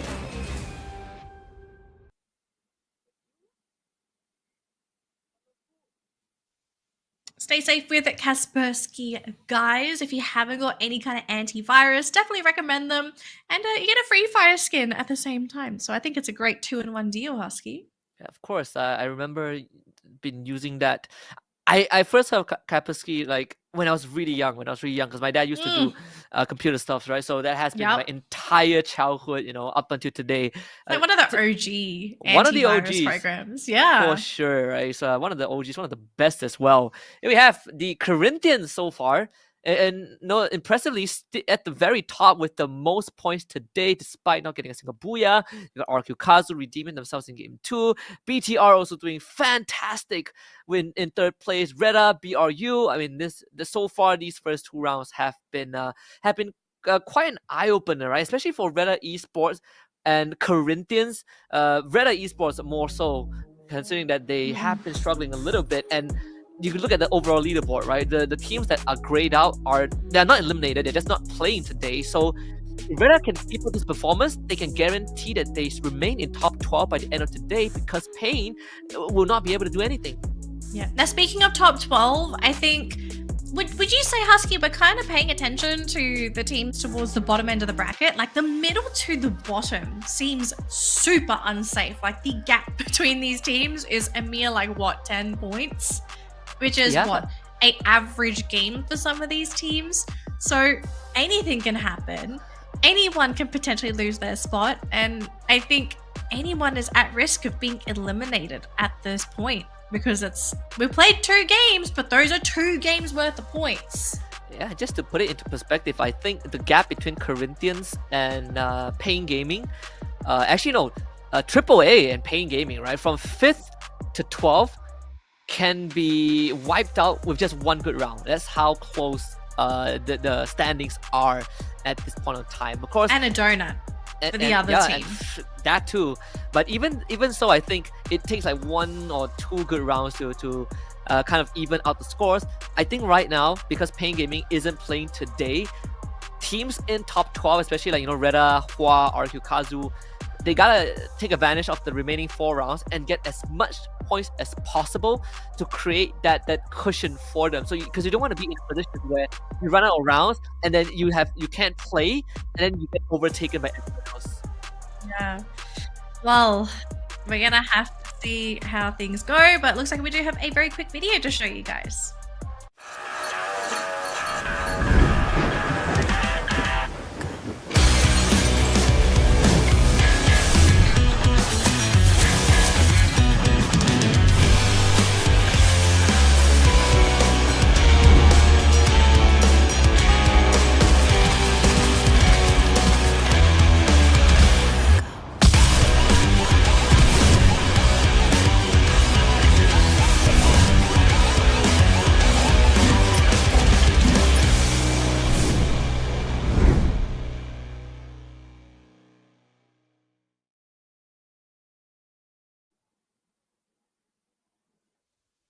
Time for our team to take the spotlight here, Husky, because we are about to fly in to Alpine for map number 3. That's gonna be interesting because Alpine, literally the best map for BRU. BRU's best performing map. When we look back at the 4th season, they are so good at the map. They have more than 100-point lead when we compare them to the team in 2nd place in Southeast Asia. But at least for right now, WAG is the one that is completely crushing it in Alpine, and I'm pretty sure BRU, they're not happy about that. So tap in and get ready for Alpine.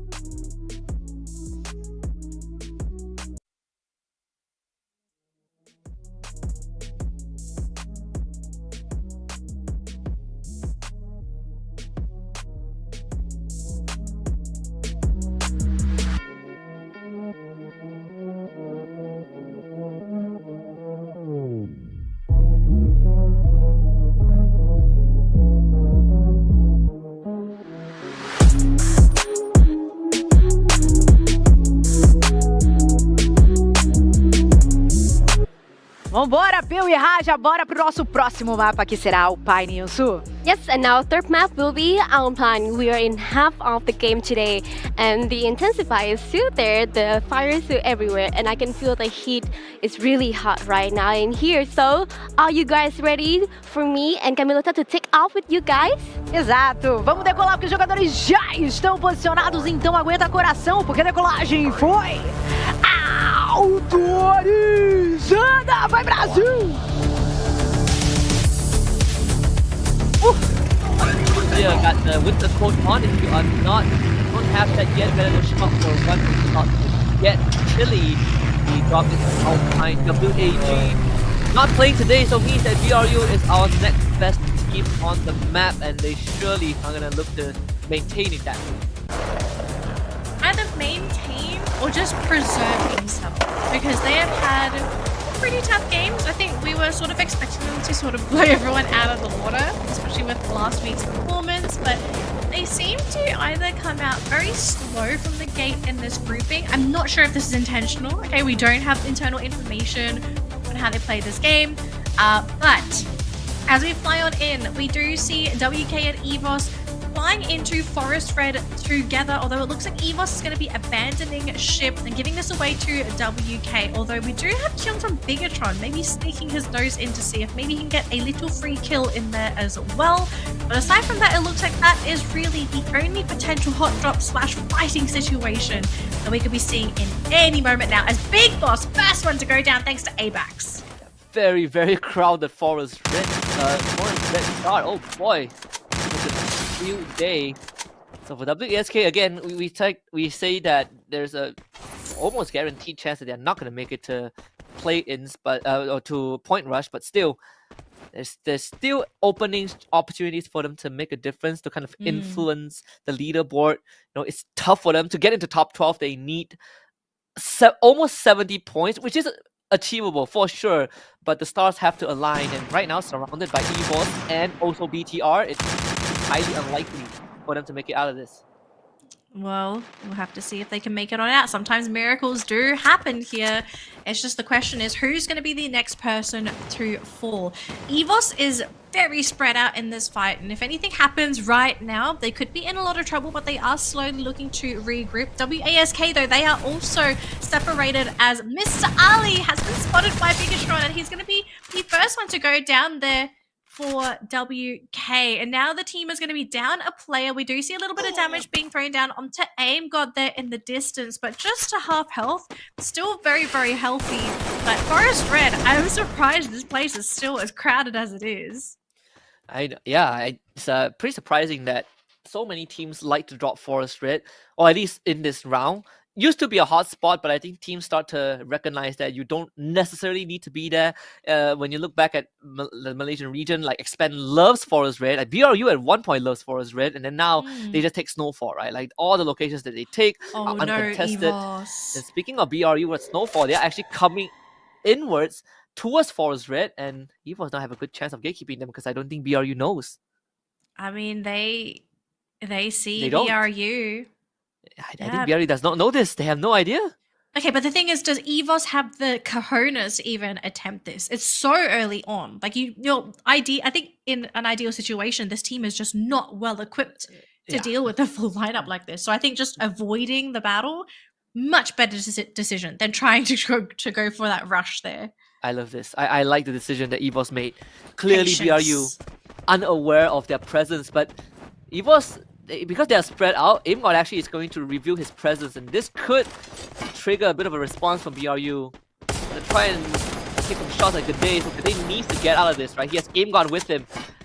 This could backfire horribly, though. The fact that the scouts let BRU through, if EVOS loses any members to BRU, it's going to be a disaster, so they have to hightail out of there.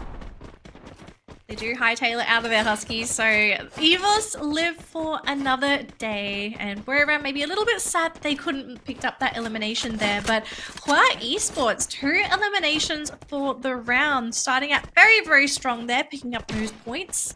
So we are seeing a little bit of action elsewhere, although hell no, we saw another team just crossing past there with Buriram. Now, we do have Corinthians running into RRQ, and we're only seeing 3 of their players here, and Twisted Minds is also within the vicinity, so we could be seeing a 3-way battle here, a 3-way sandwich, and with the way the Corinthians are moving, they might be in the middle of the sandwich. Behind this one. I found Razor. Razor. He somehow makes it through. Okay, just glided far enough. You can see Moshi actually finding an elimination of Hua Esports off screen, but for the Corinthians, they not only have to deal with RRQ Kazu, they gotta deal with the Twisted Minds also, who has so far not been having the best of rounds. Twisted Minds finding initial knock. Gonna secure that one, a second point for them. It's gonna be 2 for the team. So Twisted Minds, thanks to Sarming being able to pick up that one from a very long distance. Now, back to Buriram. They are about to run into Retta Esports, it seems, while also in a...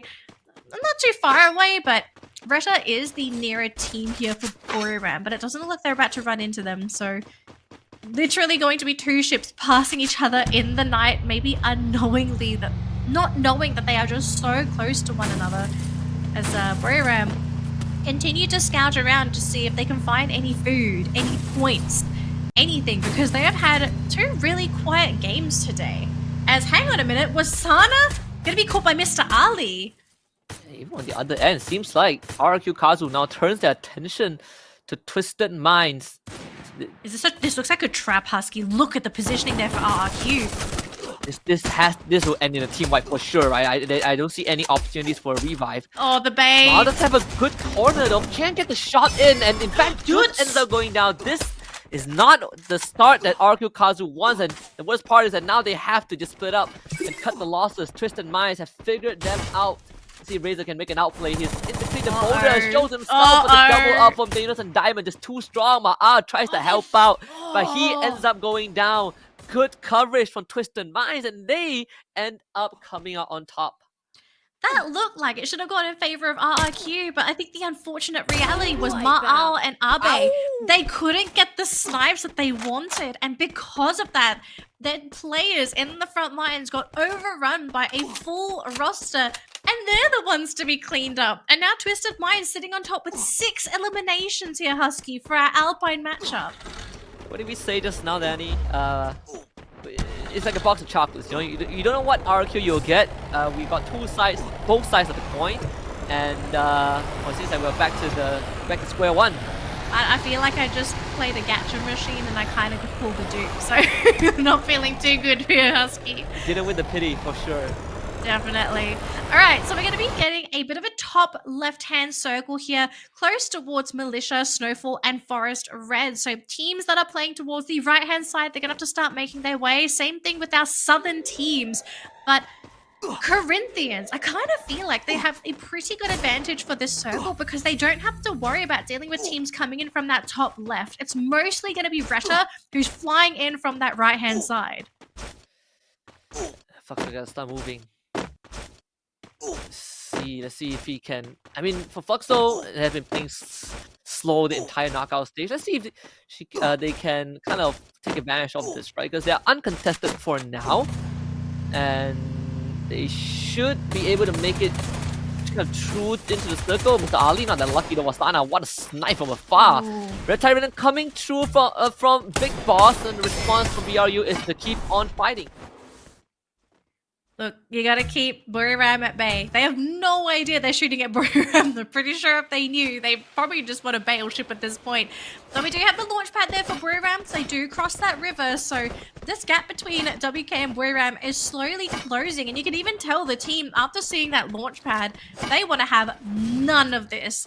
Abandoning ship, trying to run up the hill, whereas over here we see Bigatron fighting into EVOS, and they do get rid of Bara, and Aim God is on the ground as well.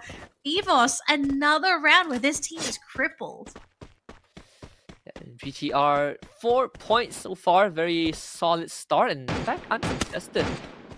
This will have a pretty good, comfortable spot to work with at Militia. Not have to worry too much. CLG will have to contend with BRU. We're on a war path right now.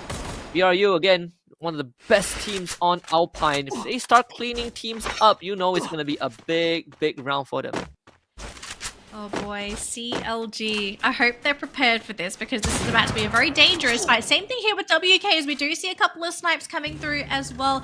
WASK wanting to leave. Liamon waiting for the launch pad. He will be able to use it. And Boriram, they get the snipes up there onto Leon. So he's going to be hitting the ground in just a second. We do see a couple of buybacks there from EVOS on the other side of the map. So they do manage to make that recovery happen. But we are so late into the game that any buybacks now, you're going to be able to have the numbers advantage, but when it comes to that loot, you will not have the guns, the items, the utilities that you're looking for. We have Doman on the ground as Retta take over this compound. I have to say, Husky, you know, we didn't see a lot of Retta in this particular matchup, but this team has really woken up today. Yeah, they're somehow able to maintain a consistent performance. They're not winning rounds, but they're getting enough points to keep themselves at the top, at least in the conversation with one of the top teams. This circle is going to be deadly. Doretta and BTR in the middle. You got BRU who's going to be coming in from the southern side pretty soon. Once they get past WASK, Twisted Minds, a clear entry from the east, same for Fluxo from the southeastern side. This is progressing slower than I thought it would. A lot of these teams are so far away from the safe zone, but I do wonder if Retta and BTR will start fighting before we get to the end zone, that end game.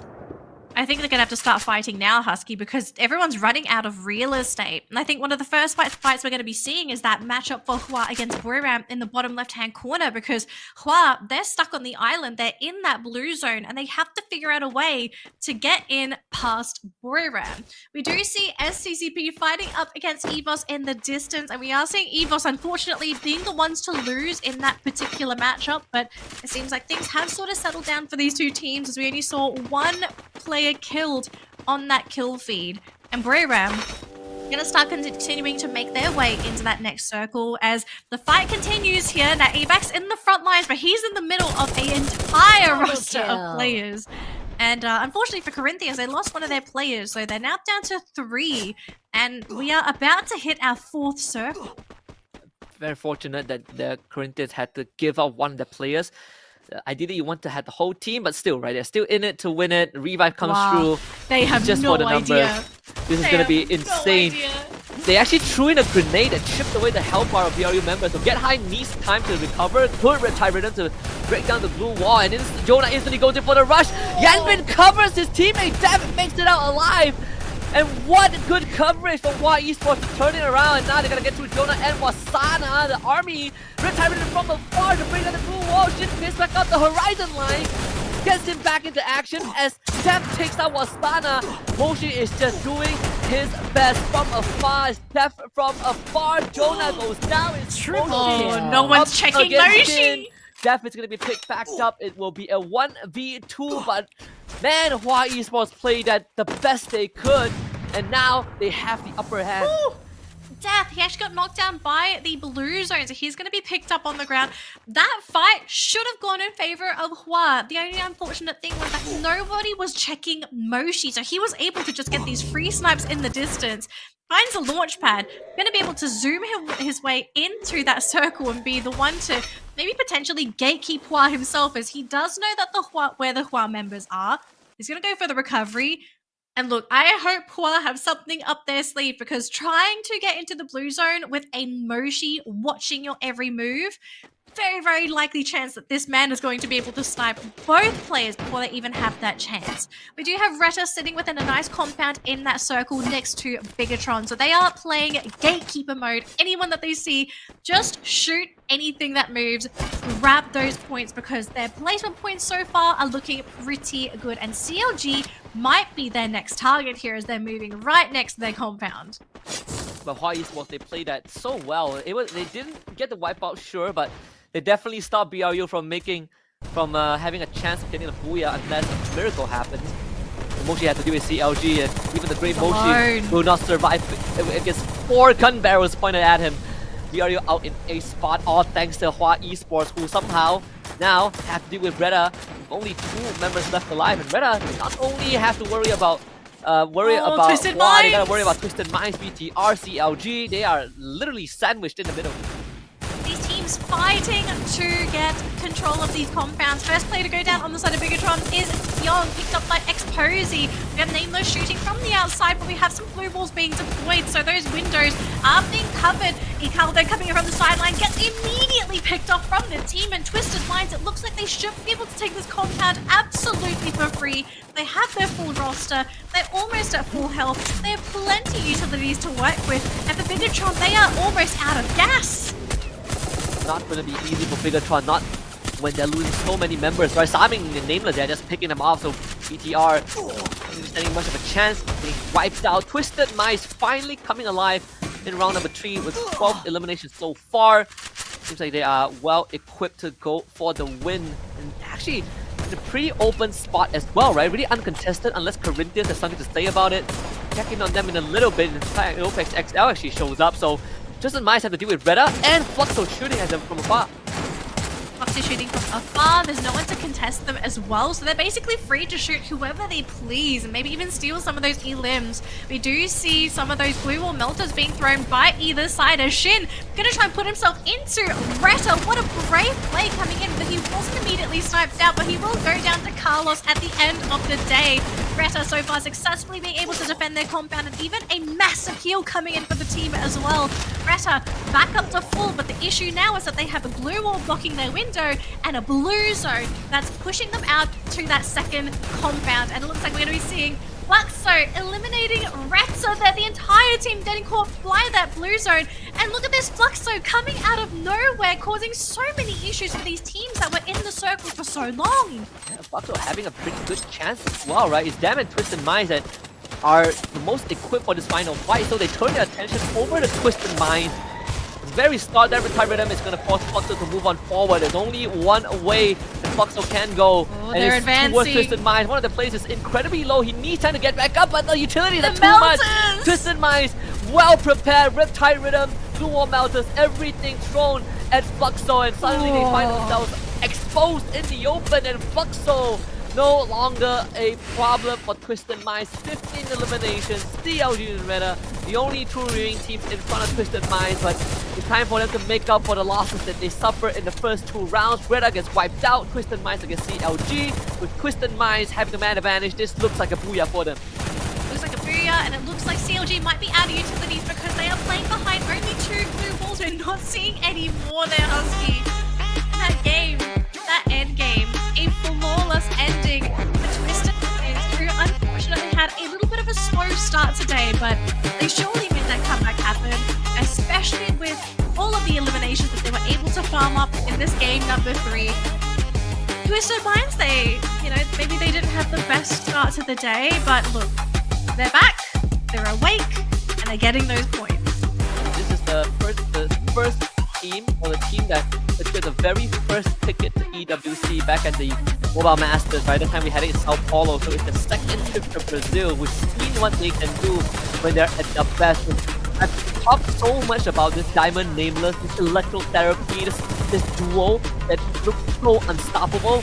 This is them in full action. Let's have a surprise about that booyah in 3.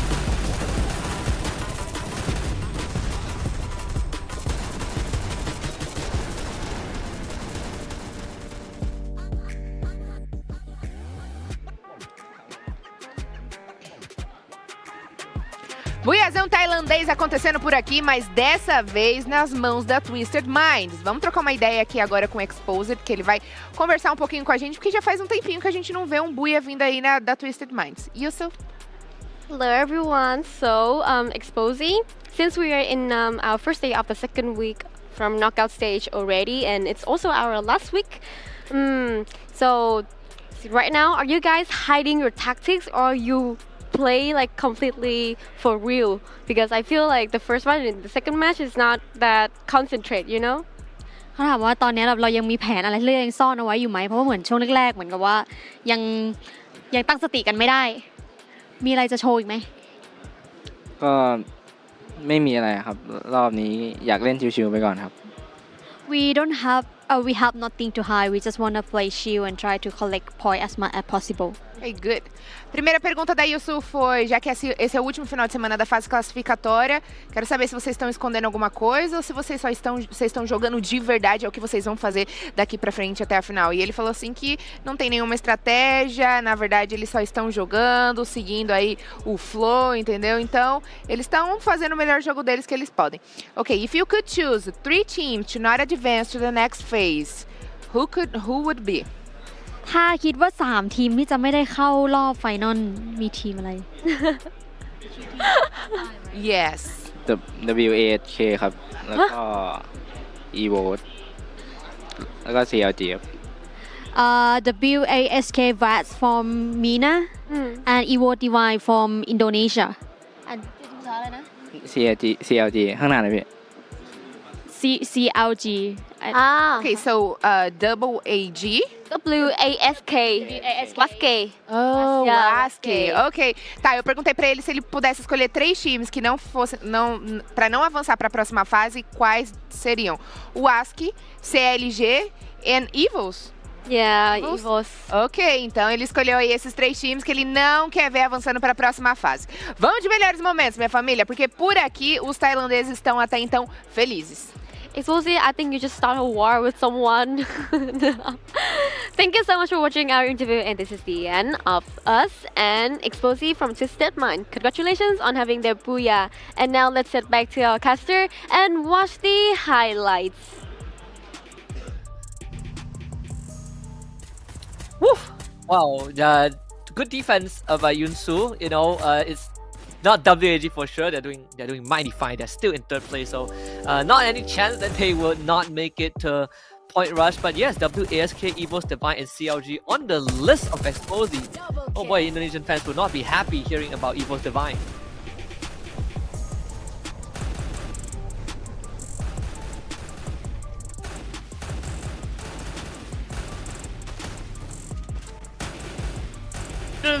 Smack talk can make things a bit better for some teams. Although everyone reacts differently. There are some teams that do not like smack talk, some others that do love it. But I think I kind of share this sentiment where I'm really worried for the Indonesian teams. I am so worried for this region. Like, I think we're used to seeing everybody, all Indonesian teams qualify for top 12, and now we're at risk of having one. Yeah, it is actually scary. The craziest thing was that, so again, right, we like last year at FFWS, we had RQ Kazu finish 4th place.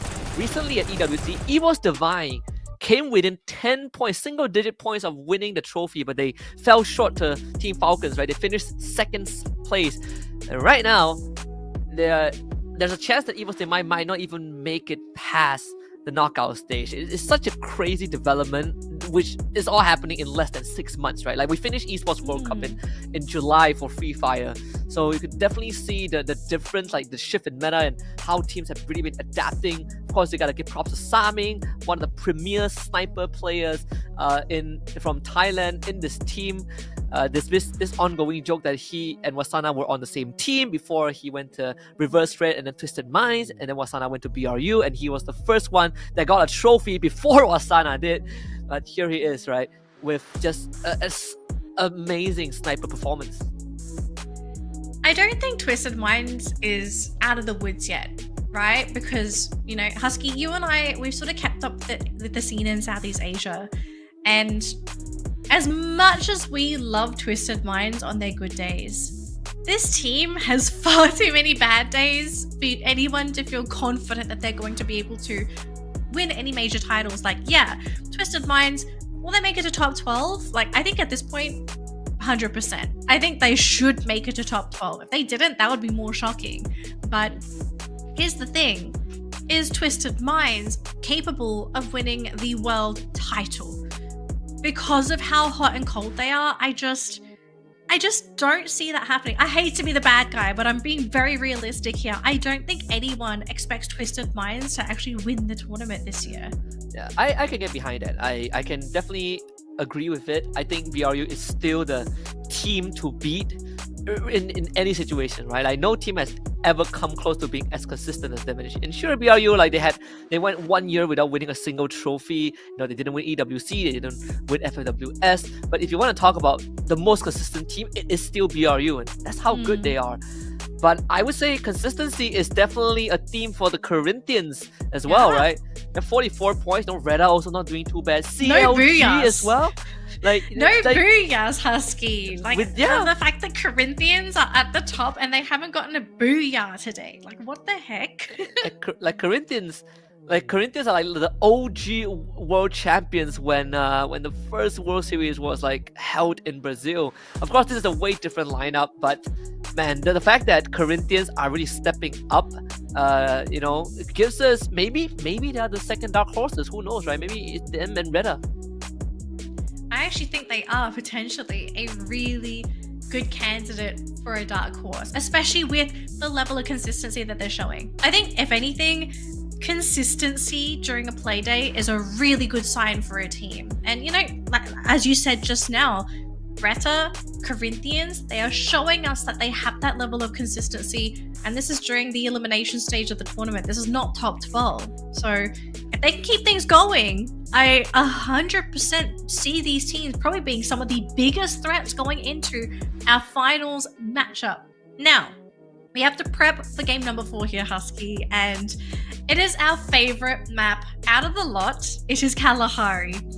I really want to see who's going to be able to win this matchup, because I feel like out of all the maps, Kalahari is probably one of the perfect challenges that really tests your ability as a team, because historically speaking, generally only the top performing teams in a group generally takes the booyah home on this particular map. So I think it would be quite shocking, but if Reta or Corinthians can take a booyah on this particular map, I think that solidifies their position as a potential top team in the top 12.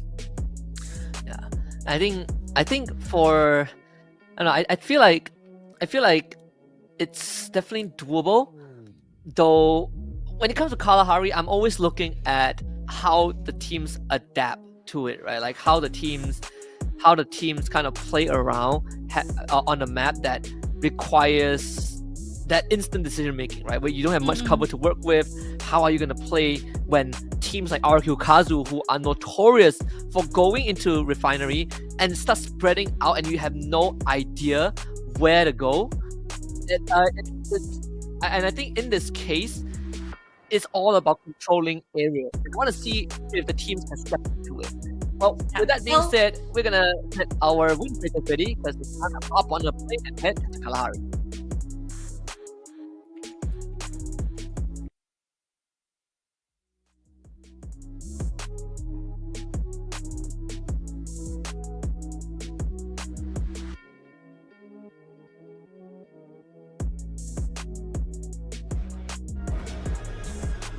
Bora voar para Kalahari, eu sou ansiosa. Yes, and now fourth game now will be Kalahari. It was very fun for us to watch and see all the players struggle, having fun, but also trying their best to get a ticket to the finals. We are now getting ready to take off. Bora decolar porque os jogadores já estão posicionados, então aguenta coração porque a decolagem foi autorizada!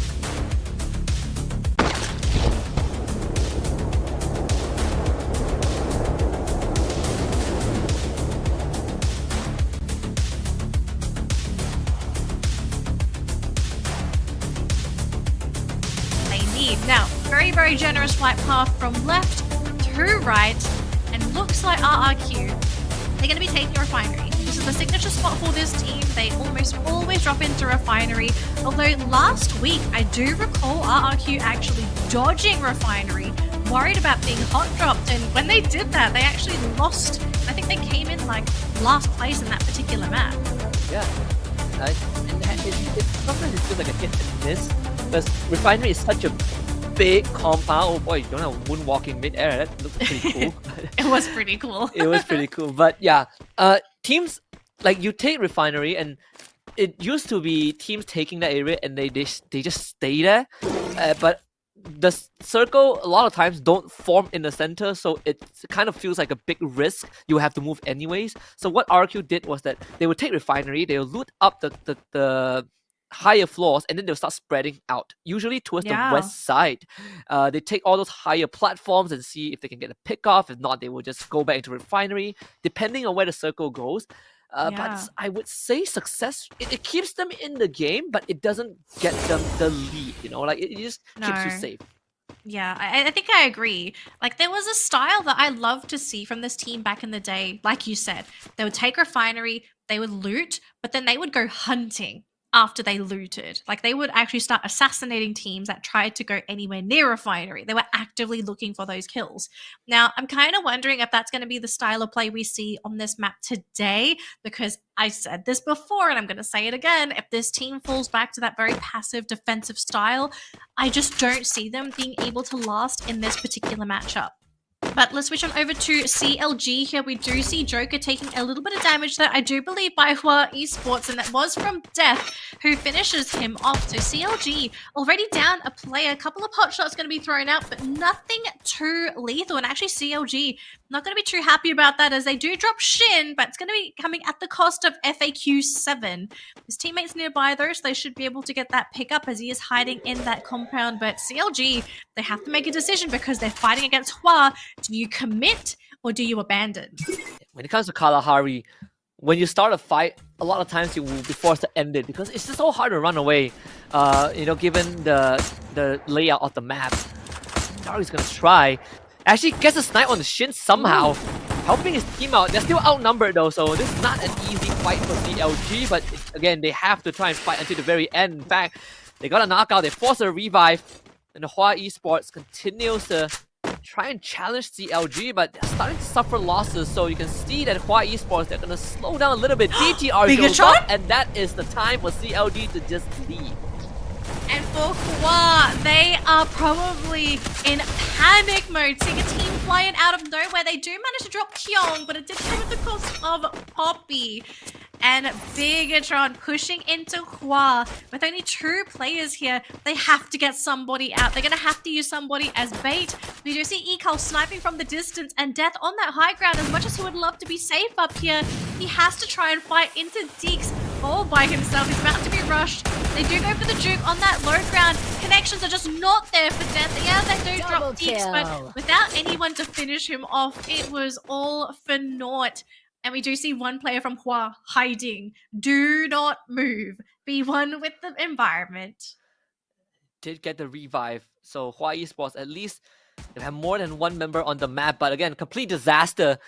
They through the extended fight against CLG, and CLG got out, found a full team back. BTR, of course, with the final laugh, getting at least 2-3 points off of that.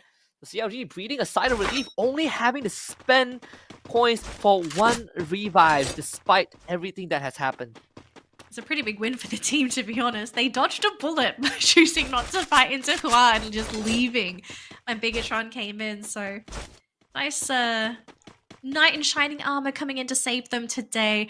Although now they have to deal with their next opponent, which is going to be EVOS. And they have been spotted by Aim God and Co. So EVOS repositioning themselves. I think they're also trying to calculate whether this fight is even worth taking. And at the moment, it looks like they're retreating. So maybe just not feeling too confident about whoever appeared just now in this area.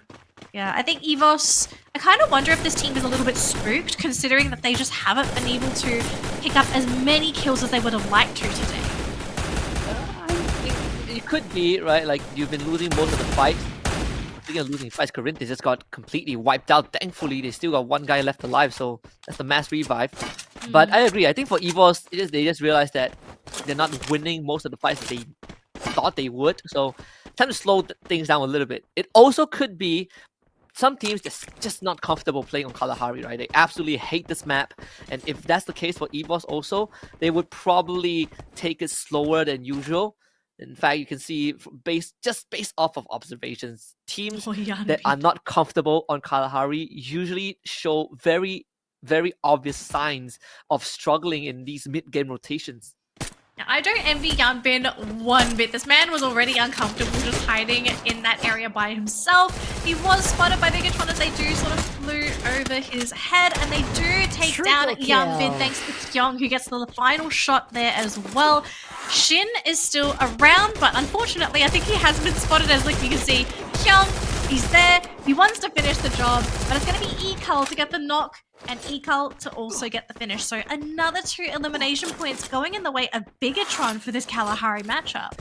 It's hard to really, ignore Bigatron right now, because even in the fall season when they debuted, like this Orcs kind of made it to fall season, their first regional event, and people were wondering how is Bigatron going to fare, right? You have Ekal, which is like from Thorat, and he had a pretty rocky past, like always missing out international events by like a couple of points. He's going to lead a band of new players. They tear up a storm in the fall season, and here they are as the best performing team from the region itself, at least representing Indonesia. 7 points thus far, and they are in the clear, sure, far from the circle, but the path into the circle is pretty straightforward. They're going to get the 8th point thanks to Koja. Oh, Bigatron looking extremely strong in this early game. Well, I mean, their path is clear for now, but I think once they start to breach the actual outer wall of that circle, they're going to have to figure out how to deal with Twisted Minds and RRQ, because they are the next 2 teams that they're going to have to run into at some point of time. We have Fluxo on the screen here, just hanging around at the sub at the moment. Probably just playing with a bit of this high ground vision to try and spot out where some of these other teams are currently hiding. And as we can see on our mini map just now, there are a few teams towards just the top left-hand side of the sub area. CLG and Retta not too far away here, as they're actually getting closer and closer to sub. So we might have to see Fluxo put on a bit of a fire show to keep these teams off of their area. CLG is walking straight into them, so Fluxo can have a chance to get some pickoffs if they want to. It might attract BRU. I think that's the caveat, right? BRU has a scout down there. Oh, but it's full chaos. Retta against RRQ, and Retta winning out again. RRQ just cannot seem to crack them. They lose Ma'ao inside the tent alone. Dudes with the grenade launcher finds 2 as a response. And Dudes might have just saved his teammate with that weapon. Chris trying to keep it intact, but RRQ Kazu just had the right weaponry to win on this fight. And unfortunately for Retta, because they're out of this matchup, you know, their consistency streak for today has unfortunately been broken. So they're going to have to try and think what to do next for their next upcoming matchup, as we see Fluxo being dismantled one by one thanks to Broram and their beautifully coordinated attack. We are seeing players getting picked up here, but I don't think there's going to be enough gas left in the tank here for Fluxo. This team is just losing too many resources all in one go, unless CLG decides to come in and maybe stick their nose into this business as well. Broram, this team is injured. They're down a player. This is the best time to intercept them if you're looking to try and grab a couple of free elims. See, Bobs is going to... They both will walk into the container. So this is where they will decide to make their potential final stand. Very, very risky though. And BRU, they're gonna check this for sure. So Fluxo, yeah, they realize they can't stay there for too long. Gotta start moving right into CLG territory. One or the other, right? Gotta pick your poison if you are Fluxo, and Bobs is gonna realize that very, very quickly. I mean, Bobs has grenades if he wants to use them, but it seems like he wants to save them. I can see why he would want to save them. Maybe he thinks that the connections aren't going to be enough or it won't be there. But I'm a bit worried, you know, sometimes it's not good to also play too conservatively in some of these matchups. But the circle at least is going to be in favor of these teams in here at the moment. So they don't need to really move, aside from WASK, who flies over EVOS and are taking a couple of pot shots and bullets in the process. Nobody's been taken down as of yet, but WASK, they're out in the open. I mean, they are free to be sniped if EVOS want to go for the commitment, but the team seems... They seem confused, they seem torn, like they don't know where they want to go for the full commitment. AVAX though running into the players of WASK and their compound. The blue circle's moving in the small husky. It's a level 3 blue circle, so this is a painful one. They're gonna start moving, like Mr. Ali, he's been on that cliff for the longest of time, but the fight has moved indoors, so you've gotta start moving to help your team. You can't just stay there. WASK getting slaughtered by EVOS Divine for free. And EVOS Divine, they're realizing that whoever is in front of them is not putting up any resistance. This is a complete meltdown of WASK's formation, right? Domain, he's like, I'm out of here. I'm not gonna fight this anymore. Leonimo gets abandoned by his own teammate. Domain gets shot out the sky. WASK just getting torn apart by EVOS Divine. Yeah, and the only player left is Mr. Ali, but look at where he is on the map. He's way outside the blue zone. It's a level 3 blue zone as well, so it is so painful. I truly don't know, Husky. I don't know what the play is. Like, is he just thinking... Yeah, is he just waiting, like hoping that EVOS leave? Because I think he's going to be dead. Yes, it's already Christmas. He's offering himself up for Thanksgiving. Oh my god, yeah, that's pretty interesting. We'll check back. We'll see if that gets him into the final circle, right? Because clearly they were not in sync, but Mines and BTR to the interesting one, right? Considering that BTR has been consistent, Twisted Mines has had a monstrous round. They definitely want to keep that streak for sure, but this is a tough spot to be trapped in. Too many teams within the vicinity, and it looks like Mr. Ali does get eliminated. That means the entire team of WASK is out of the running here. Twisted Minds are opening up with the defense. It's going to be Bigatron who want to try and go for the push, but beautiful go wall to block things out for now. They are going to commit some of their grenades, and Twisted Minds, they've lost 2 players already, and they're gone. Just like a SWAT team, break down the blue wall, throw a nade in, and just completely decimate Twisted Minds members. 12 eliminations for BTR. And then Twisted Minds, just as they found their footing in Alpine, they got completely destroyed in Kalahari. No points for them. Well, at 1 point in terms of placement, but that's pretty much it. BTR though, having a booyah worth of elimination points, looking poised to move into the final phase of the game. Yeah, actually, I was going to mention, it kind of felt like a moment of deja vu today as well. Like, a lot of these medical tents, or these very small compounds in general, they have been a death sentence for certain teams, right? Because all it takes is for 1 or 2 grenades to connect for an entire team to get wiped out. We do have a bit of a battle here going up against CLG, going up against Corinthians. On the low ground, though, we have Fluxo, so 3 teams within the vicinity here. All it takes is 1 to try and make that move. Roram also nearby as well. Maybe if they can get some clear line of sight, maybe even Moshi could come in and contribute with a couple of pot shots. But on this high ground, though, lots of competition to try and take control of the sub. Not gonna be easy, especially with Corinthians, right? They have RQ Kazu is shooting at them from afar as well. This is gonna be a tough battle. Evo's Divine, they want to be out of there, but I'm not sure how far Abax can drive away. Attempted shots from Buriram. Abax somehow ducked behind the crates, but behind him is CLG, so they might still be numbered as the Corinthians get wiped out. We thought they did lose Ecal to the blue zone as they have to be engaged with Hua Esports. BTR on the last leg. BRU now looking incredibly comfortable. Jonah is injured. He will be able to heal back up. And RRQ, I think once they notice that they're being shot at from the high ground, they are not going to be too happy, especially when it's time to move in towards that safe zone. But Esports, though, going to be fighting into CLG. Both teams hiding on either side of these crates. Very, very open. It's going to be a battle of those blue walls as we see a number of melters being deployed onto the ground. CLG, though, staying grouped up. Hua slowly pushing in with Poppy and Yan Bin Death playing on the top of the crate, but he doesn't have any line of sight.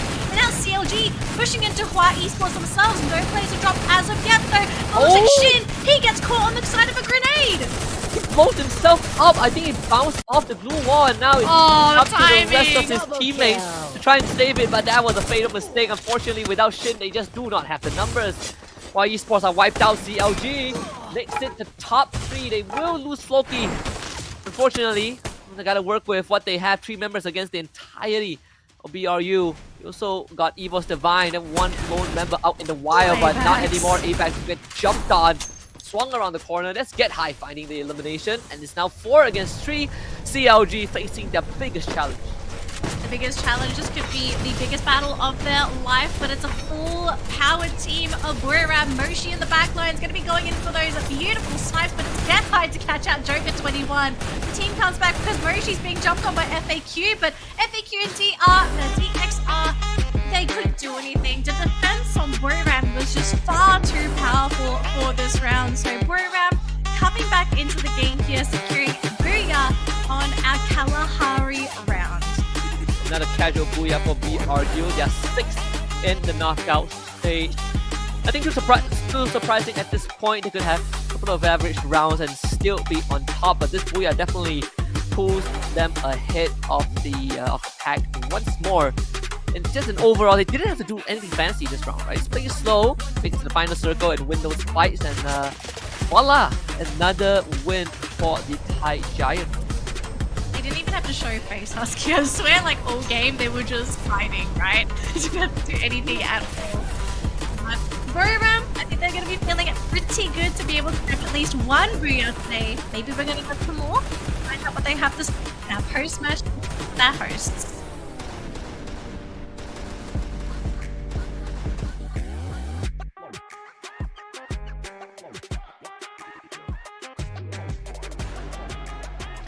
Buiazão aqui da Buriram, eles demoraram, viu, mas conseguiram, e é mais um buia tailandês. Tivemos da Twisted Minds na partida passada e agora da Buriram. Vamos de perguntinha então aqui com o Get High. And here's the king of Booyah, Buriram United Esports. Welcome, Get High, to our interview. So this is our 2nd week of the knockout stage already, but do you feel like all of the Brazilian teams are catching up the playstyle of the C region teams? เขาบอกว่าอันนี้เป็นสัปดาห์ที่ 2 ของการแข่งขันรอบน็อกเอาท์แล้วรู้สึกว่าทีมบราซิลเริ่มแบบจับสไตล์การเล่นของทีมไทยได้หรือยังก็ไม่มีแผนครับเขาน่าจะไม่รู้แผนเราหมายถึงว่าเขาว่าจับแผนของเราได้ยังไม่ได้ I don't think they can catch our style because we don't have any plan or style anymore. We just chill. Ok. Primeira pergunta da Yusu é em relação ao estilo brasileiro dos asiáticos, né, em específico dos tailandeses, se ele acha que os brasileiros estão conseguindo bater de frente, estão conseguindo acompanhar o estilo deles, né, de jogo. Ele falou assim que não acha nada porque, na verdade, eles não têm um estilo de jogo planejado. Eles só estão fazendo o que eles vieram para fazer aqui, que é jogar. E essa, na verdade, é sempre a resposta deles. Não é nada planejado. Eles seguem o que o coach fala. Okay, so do you believe Bermuda team is the strongest team here? If so, which team could stop them? ตอนนี้เรามั่นใจไหมว่าทีมเราเก่งที่สุดในการแข่งขันนี้ละเราคิดว่ามีทีมไหนไหมที่จะล้มเราได้ น่าจะทุกทีมครับเพราะว่าทีมเรายังไม่ได้ขนาดนั้น คือจะบอกว่าทีมไม่ได้เก่งที่สุด ใช่ใช่ he said that I don't think my team is the strongest and I think all team can overcome us. So nice today. So nice. So nice today. Perguntei pra ele, vocês acreditam que vocês são os melhores daqui? Os melhores não, os mais fortes daqui? E se vocês acreditam nisso, qual que é o time que poderia parar vocês? Ele falou que não acredita que eles são os mais fortes daqui e qualquer time poderia parar eles. Eu tô achando que esse cara tá escondendo o jogo, tá bom? Que ele tá sendo humilde demais. Mas tá tudo certo, família. Vamos de melhores momentos agora, porque a gente teve vários buias por aqui, nenhum brasileiro ainda, então continua mandando sua torcida e vamos acompanhar tudo que aconteceu nessa última queda. Yusu? Thank you, Carol, and thank you, Bun, for our translator. So this is the end of our interview, and the Bermuda United Esports, again, they make a booyah in a day. I think they always get a booyah whenever they play in the game, right? That's a really good thing about them. So this is the end of our interview, and thank you so much for listening. Now let's get back to our caster and see the highlights. Buriram are feeling pretty generous today. The fact that so normally, I think the normal answer for this team, if you ask them if they think they're the strongest team in the competition, okay, Husky, agree or disagree? What? Would you say it's normal for this team to say that they actually think that they are the strongest team in the competition, or or do you think they're generally more humble? I think it's just humble. I think they're just humble. If you ask anyone out there, people would say that BRU is the strongest team, even if they don't want to admit it. They could say what they want. They could say that the whole world is catching up, and they will still be regarded as one of the best teams in the world because the results show for it, right? The results speaks. What if I changed the premise of the question because it was Get High that did the interview? What if it was Jonah or Wasana and you asked them that question? Do you think they would say it was them? Jonah would say that they're the best. Wasana is the humble guy, right? Like he's. I don't know. I feel like Wasana's got like a cheeky side to him as well that we just. He hasn't been influenced yet. At least we haven't seen that side of him. I know Jonah would probably talk the most smack for sure, but yeah, that's still the team to beat, right? Like there's a reason they finished. They had two World World Series trophies and 2 run-up trophies. Like you don't get it for free. So this could be their hat trick. This could be their third. Who knows if they continue this performance? One of the most longest standing rosters, I think, with the core members at least, right? The only one that's been changing is like Wasana. Prior to that, it was God Cruz, and then you have Funa at one point as well, swapping between Get High. But aside from that, Jonah and Moshi, Get High, they've always been the core members of the team. I think that's probably one of the main reasons why this team is so successful. The fact that you're not constantly switching out players, because once you have a roster and you stay with that roster, you actually get to fine-tune and polish your teamwork, your synergy. You adapt to the way that each player plays. Like I really feel like it is such an undervalued element of teams sticking together, to be that committed to one another, because at the same time it's not only a case of you getting used to playing with one another, but it also goes to show how far you're willing to go to say, I'm going to stick with this roster. If we go through hard times, not only am I going to go through it with you, but I will do my best to also accommodate my teammates. I feel like that is such an undervalued skill in teams nowadays. Like it is so common for esports teams, not just in Free Fire, but esports in general, for players to just jump onto the next big thing, the next best team that they can build, thinking that like if I keep changing teams, I'm going to find my success, rather than committing to a single team and really giving their all for their entire roster. Yeah, it's a pretty tough journey also, I think, right? Like to have that perfect scenario. I mean, for BRU, it's definitely a special case. They got the recipe right, and if I'm constantly winning tournaments with this team, I might as well stay until the era ends. And just like that, they now put themselves in first, at least for the day. Definitely not the most explosive showing from BRU, 57 points in 4 rounds. That feels like child's play for them. But either way, gotten their first booyah. BTR also there. CLG now with 50 points.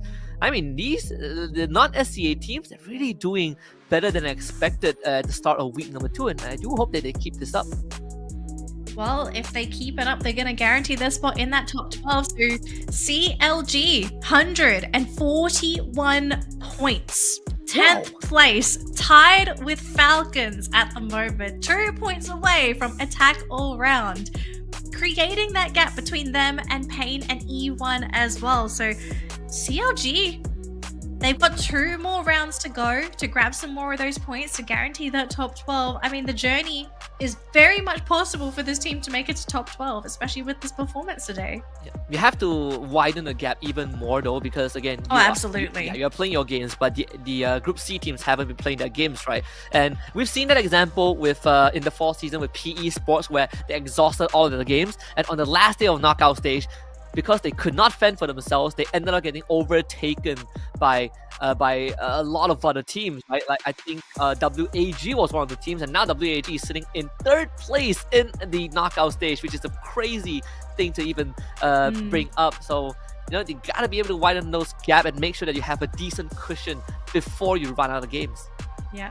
Well, as our teams get ready for our next matchup, it is going to be Nexterra, and then following Nexterra, we're going to be getting our random final map of the day. But as we get ready for our next matchup, guys, a quick word from all of our wonderful sponsors. Sí, ¿vos de qué parte sos? No, no está cerca del mar. Yo de aquí de la ciudad. Mira. ¿Tú de qué parte eres? Del norte. Es una zona cerca de Bolivia, pero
It's time for Nexterra, folks. A very exciting matchup here because this is our final guaranteed locked-in map before we start going into some random shenanigans for our final map of the day. Husky. Biggest teams for Nexterra because we've got 2 more games to go and there's only 2 games worth of points to go around. Well, the crazy thing is, I would right off the bat say that the biggest team for Nexterra is Fluxo, because last year when they were known as Magic Squad, they actually won thanks to 2 back-to-back Nexterra wins. But then again, in this case, WAG ain't playing, so not them for sure. I don't think it's BRU's best map. I was about to say Twisted Minds because they have had great showings on Nexterra, and you can see on the screen it's Twisted Minds, back all around, and then BRU. Twisted Minds, I mean, they've been super hot and super cold, but we'll have to see if it's going to be Nexterra that's going to bring them back into the fold. But back to our host as we get into Nexterra.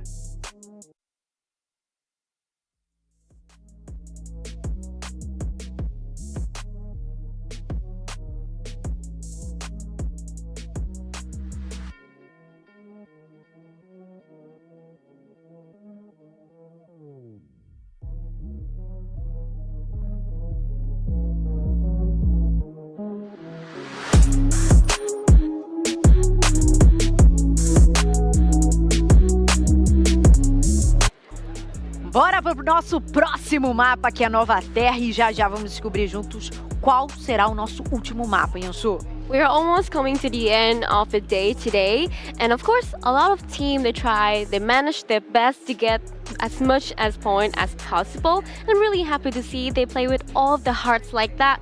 And now, me and Camilota, we are ready to take off for now.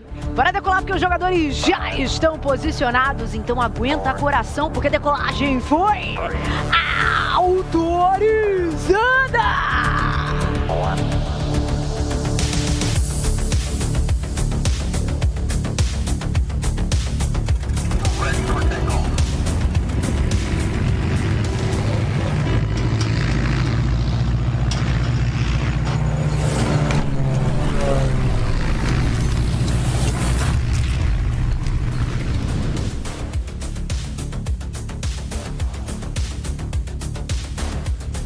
Time to head into the future, a glimpse of what it could be. Nexterra coming up before we spin the wheel for the random map. So for teams that want to guarantee or find certainty, this is their final chance of the day.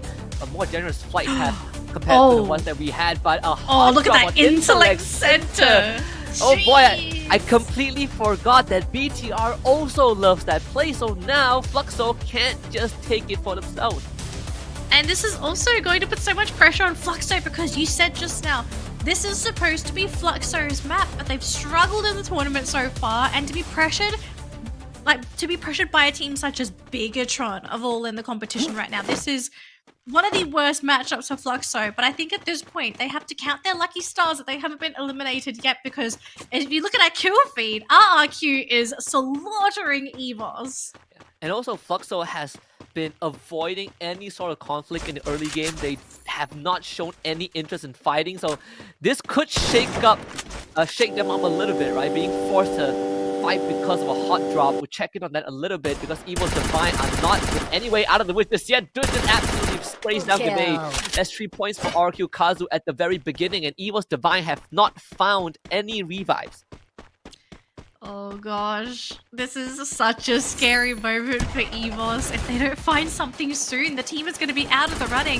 Now, Bigatron, they fought into Fluxo, and they've actually lost one of their players. They do manage to catch up Bootsin, but he hasn't been finished off as of yet. They will finally take him out, but Gio going to be the one to take down Kyung. Oh, Dix, he thought he could pick up Gio, but he gets backstabbed by Bops. Fluxo being able to recoup after a very scary early game and is looking for Ekal next.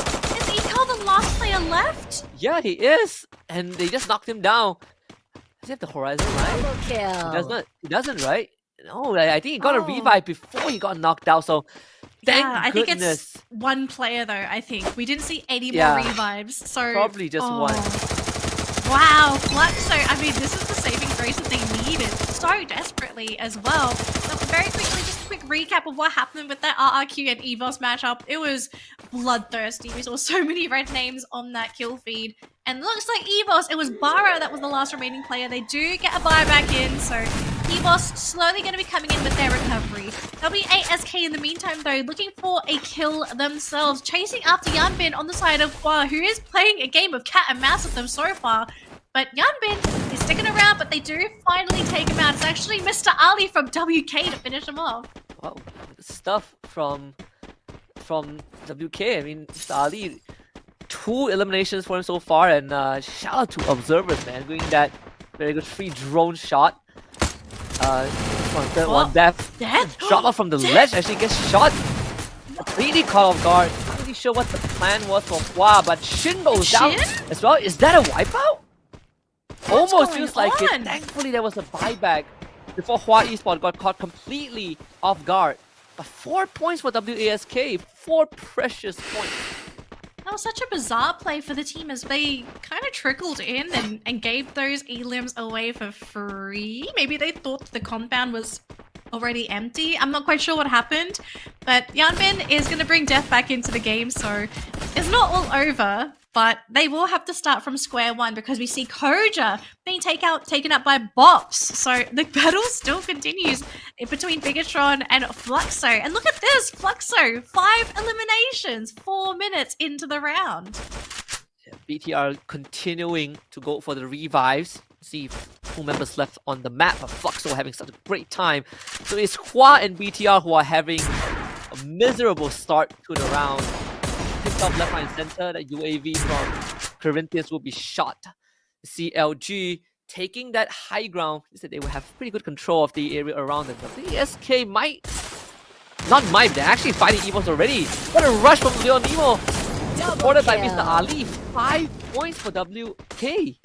Wow, what an incredible round here for WASK so far, and they're going to keep on going as well. And this is probably one of the best matchups for them as well, because if they keep going after Evos, like this team is absolutely crippled. Like they are free food at this point in time, and AimGod will reveal himself. Switching on over to a different perspective though, we have Twisted Minds on the screen here, chasing down Mala from Corinthians, who's all alone out in the open. And probably doesn't have a glue wall on him, so it's going to be a free elim there for Twisted Minds, the favorites to win this map. Very unfortunate. WK 6 eliminations and for Twisted Minds. They have 2 so far, playing it pretty slow, but they're going to come into contact with CLG very soon, who have been holding that freeway for the longest of time. I think CLG sees this for sure. Mass revives for Hua Esports, bringing the whole team back once more. What's the plan here for... Oh, MT7. So he knows that Baihaz is here. GU is going to be coming in for the backup as well. Fluxo, I mean, if it's a free kill, it's a free kill. You take everything that you're going to be given. GU is going to be starting the round here for the team. Just going to go for a bit of a dash to try and juke around onto the other side. They were trying to go for the backstab there, but Baiza, he has been caught. He needed a headshot if that was going to be successful. And Fluxo up to 7 eliminations, 6 minutes into the game. So Fluxo, they're farming those kills, they're farming those points. Maybe Fluxo's coming back up and they're waking up today. Yeah, Fluxo having a good time so far, and I'm loving it. This was the team that brought the trophy back to Brazil after a few years, and of course intend to keep it there now that the World Series has flown all the way to Rio.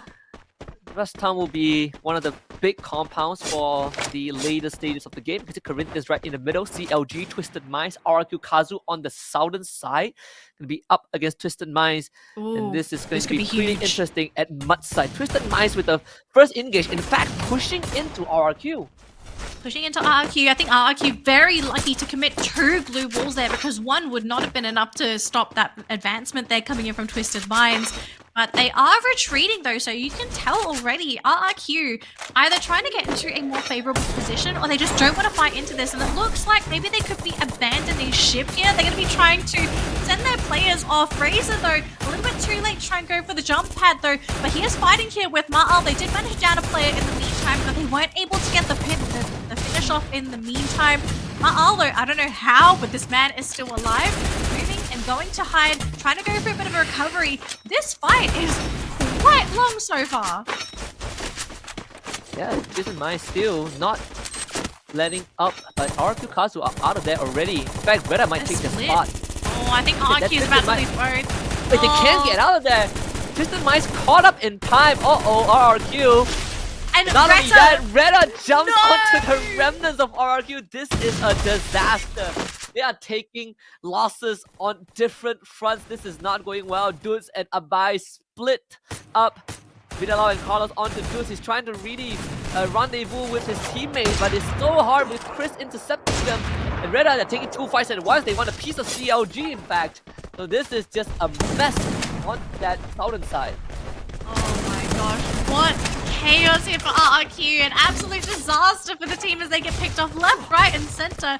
Middle was caught in the meantime, but his teammates is not going to be there in time. They will lose him. So Retta now down to a 3-man roster as now Twisted Minds wanting a piece of this Retta pie. And they should be able to get Chris in the meantime. The rest of his teammates hiding in a different compound. Maybe Retta now the one regretting this fight into RRQ. Retta. They have a very good chance, but unfortunately it didn't pay off. That could have been a big opening. Now they got knocked out. There's 2 rounds in a row where Retta just could not survive that mid-game chaos. And Twisted Minds, the biggest winner of them all, 8 eliminations, looking for the last survival of RRQ Kazu somewhere around Mudside. And RRQ, they don't have any revives to work with, so if they find this gut man, the RRQ will be out. I don't know if you want to stick around if you're Twisted Minds. Like, this circle is quite painful. It is a stage 3 circle, and CLG is here as well. They're going to launch themselves onto the high ground right into the mouth of CLG, but I don't think they were anticipating this at all. So Diamond going to be the one to start the fight here for the team. They get rid of FAQ7, opening their way up onto that highway. And this will be huge for Twisted Minds if they can steal this away for themselves. Look at where this highway is. It is dead center in the current placement of this circle. And again, Rust Town feels like a very good place to be at right now. CLG and Corinthians definitely agree on that, but only one of them can have possession of that area. And it seems like CLG have been forcefully evicted. Corinthians gain control of the compound. Fluxo coming in from the northern side. RRQ spreading out their manpower to find any vestige, any leftover buildings. Twisted Minds about to crash in as well. Saming right into the crosshair of Bahias. And that's an easy takedown for the Corinthians. Xposey even got caught on the high ground as well. Twisted Minds, I think the biggest mistake was being on the high ground and they're gone! Twisted Minds, the backstab that came in. Did not anticipate that at all. Now, have a look at this towards the Zipway area. We have Hua Esports guarding that left-hand side from WASK. Big Boss on that high ground. He knows if he shows himself on that low ground, he is absolutely going to be shred apart. And Death has spotted out Leon on the low ground as well. And the fact that he's all alone, his teammates are too far away to provide support, this might just be another point going in the way of Hua. Yeah, it does seem like it, right? Big Boss have the bait in his hand and the toss it. CLG wiped out already by Bara. Big Boss just could not find an angle. Another case of just stalling out the game, but you have to start moving if you're WASK. Mr. Ali, he's in the circle, but the entire squad of Hua is running towards him. And finds that big revive. Okay, so they do buy some time. Oh, I think he's going to lose his life though. He's going to give himself up for sure, but he has led Hua Esports into a fight against EVOS. I don't know if Hua's going to be too nervous about this because remember, early on, EVOS were constantly bullied and picked apart, so they're not looking too good in terms of items. They have a number of glue walls to work with, but aside from that, they're not really sitting on any major big hitting weapons. Now, speaking of big hitters, we do have Buram coming in towards that top side. We have Fluxo still guarding that highway, so they could be one of the few teams that might be able to slow Buram down, if not maybe eliminate them outright. But Fluxo, keep in mind, they're also out in the open, being on the highway. You have a lot of vision to work with, but you have no natural cover up there. It's actually funny, when they saw the Red Tide Raider flying in, all of them thrown down. Just to make sure that BR doesn't end up shooting them. And that's the advantage of the high ground. And they are in the circle, right? So Fluxo actually have a bit of an advantage when it comes to that. They will be able to buy some time. Shin wants to make that move. Uh-oh. Getting shot by BRU. Changes his trajectory at the last second. He survives, but maybe not Death. Oh, Death gets picked back out. Yenming gets knocked down. Fluxo now taking advantage of the high ground. Fluxo, I mean, you've got the high ground. That is the best place to try and look for those elimination kills. Buram going to be playing on the side of the highway, using it as cover as they pick off Death there, thanks to Get High, the drop and the elimination point too. And this is such a great position for Buram. There are no teams here. They're playing on the side of the hill, which means they have natural cover. They also have these crates to work with as well. They're in a great position to pressure pressure Fluxo, and if they if Fluxo is gone or they want to deal with the teams on the low ground, they have that high ground vision. I actually feel like this might end up being another Booram game unless someone's able to contest them there. We'll see. I mean, Fluxo, they have to be prepared for BRU about to storm where they are at. Such a good spot to play with. This for the next circle. So EVOS will be pressured, and BRU might make a detour. Taking the southern side. Look at that, completely uncontested while everyone else is fighting for scraps. Hua Esports have the same idea.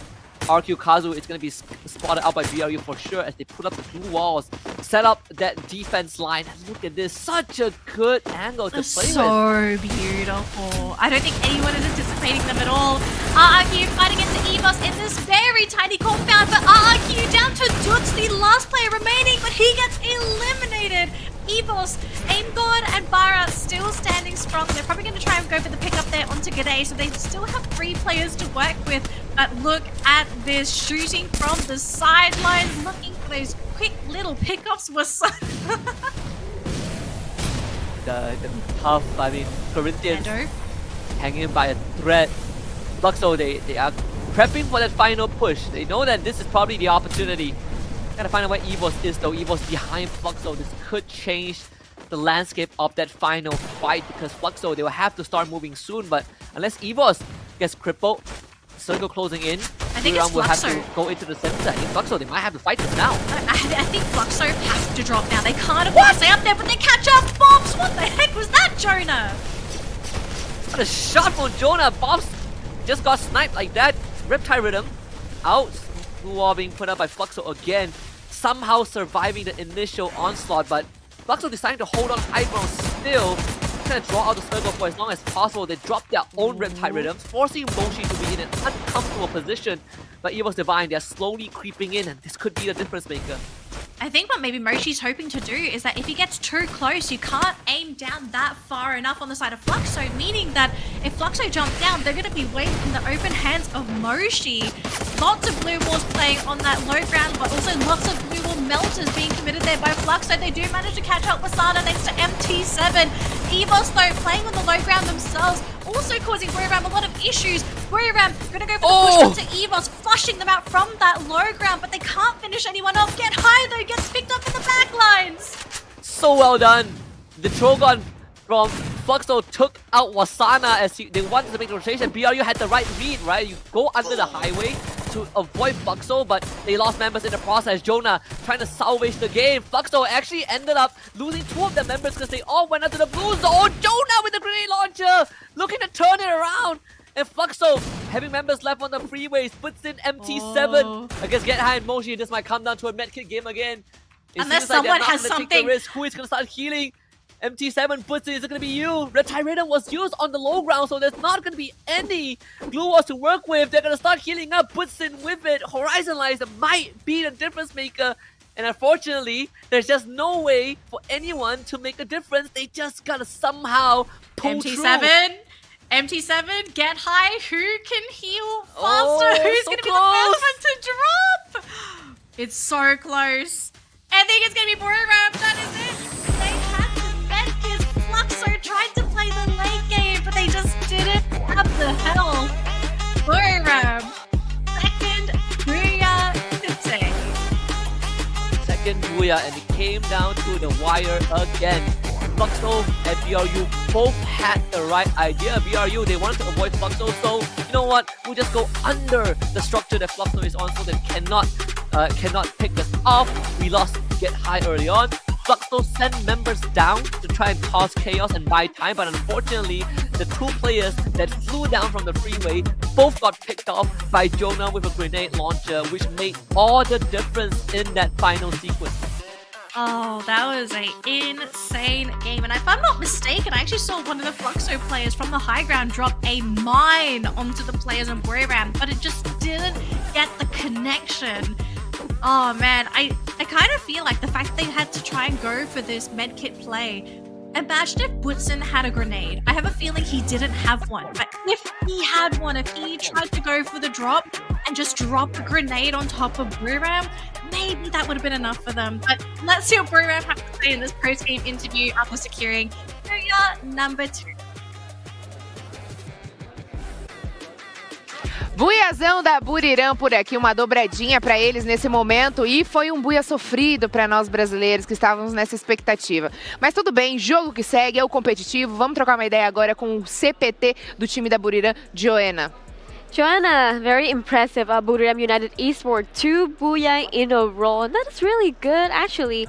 So, Joanna, coming to this competition, you know that as the strongest team, they will be having a lot of team putting you guys on their side. So, for this time, I will ask you guys about Fluso. Since Fluso, I think they're getting adapt to the C region playstyle like a lot. Do you have any thoughts about Fluso since they're your best competitors right now? เหมือนตอนนี้ฟุกโซอ่ะค่อนข้างจะปรับแผนการเล่นให้เข้ากับสไตล์การเล่นของซีเราคิดยังไงกับฟุกโซในตอนนี้บ้างปกติเลยครับคิดเขาว่าเขาเล่นเหมือนเดิมHe said that I don't see the difference. I think Fuxo is still play the same. Ok. A primeira pergunta da Yusu foi sobre o fluxo, de fato, né? Se o Joanna acha que o fluxo já conseguiu se adaptar ao estilo de jogo asiático, especialmente dos tailandeses.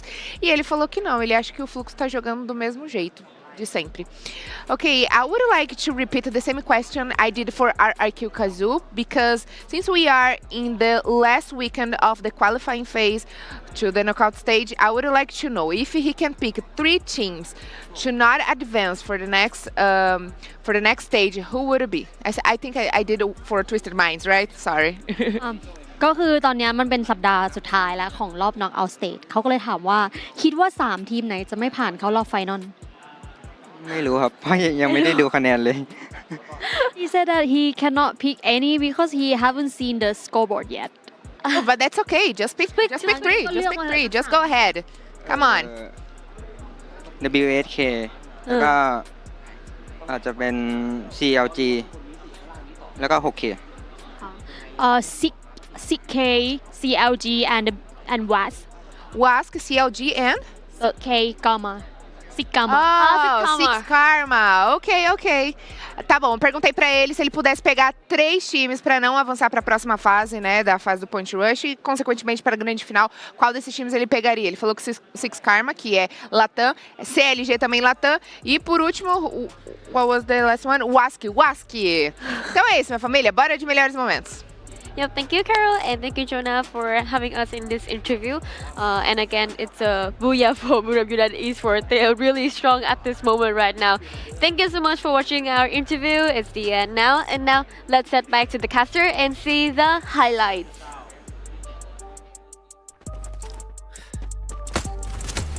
Well. Buriram securing their second booyah of the day, and it had to be on our last guaranteed confirm map because we are about ready to jump into our random map Husky.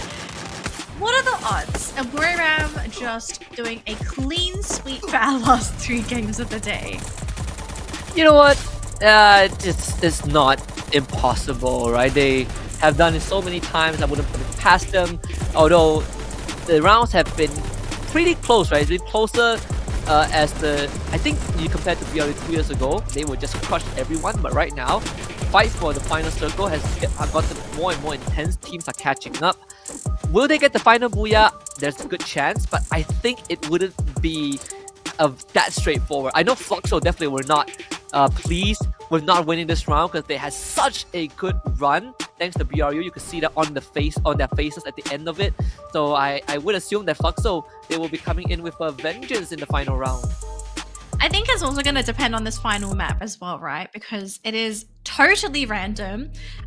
We do have our opinions on what these maps could be. I am getting a funny feeling that it could be Purgatory, but you're thinking it's Alpine.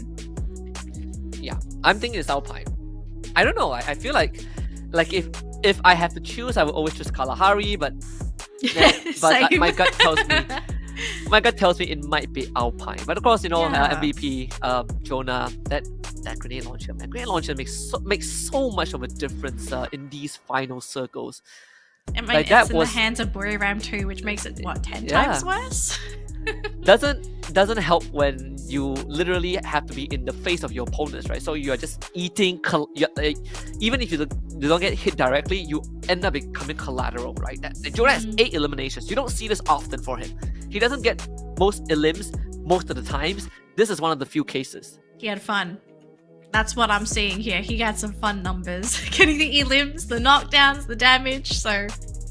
I mean, maybe it's time for Jonah to finish strong, especially with this final map as our competitors, our survivors competing here at Worlds.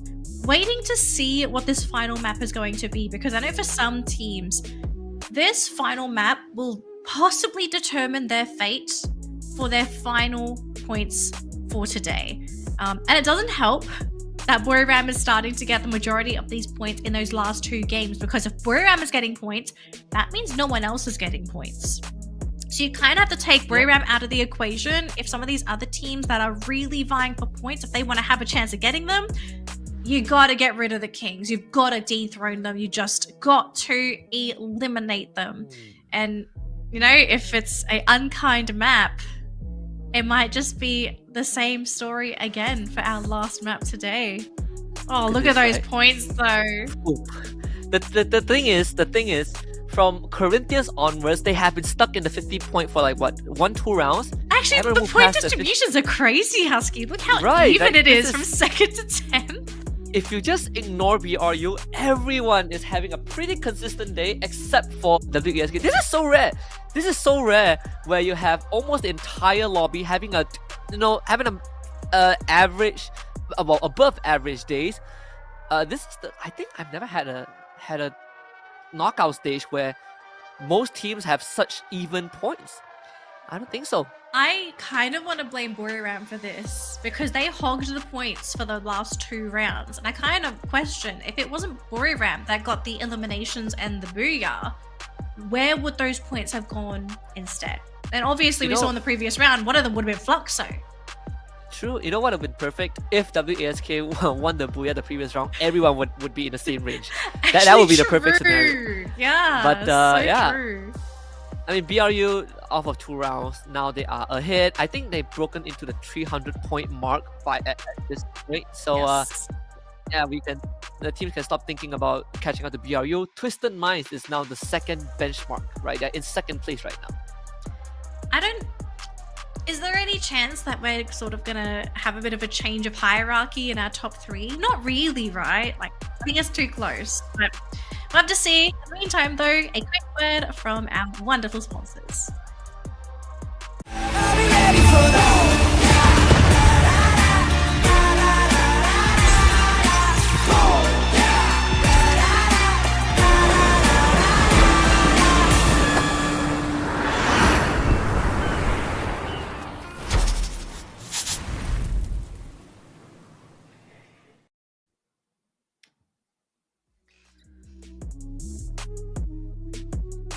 So we have one more map to go. We still have no idea where it is. Your guess is Purgatory. My guess is Alpine. We're going swimming, sir. It's either we're going swimming or skiing. Yeah, either or, right? It's liquid but in different forms, right? Either you get water or you get ice. And then watch the map end up being Bermuda. Then they both look like we have egg on our face. So. And Bermuda is like nice balance. You know, can never go wrong with it. I think it's probably the fairest map out of all maps because everyone knows how to play Bermuda, so it's like way more even. It's like the map without gimmicks, right? You know, like Bermuda is like balanced. Kalahari is barren. You know, Nexterra is just plenty of gimmicks. You know, all the low graph labs, teleporters. Alpine is long. Purgatory is big. All those stuff. So we just have to see, like, what do we get? I would say that I personally want Alpine because I feel like Alpine was a very interesting map to watch just now, and I want to kind of see how the teams adapt to it.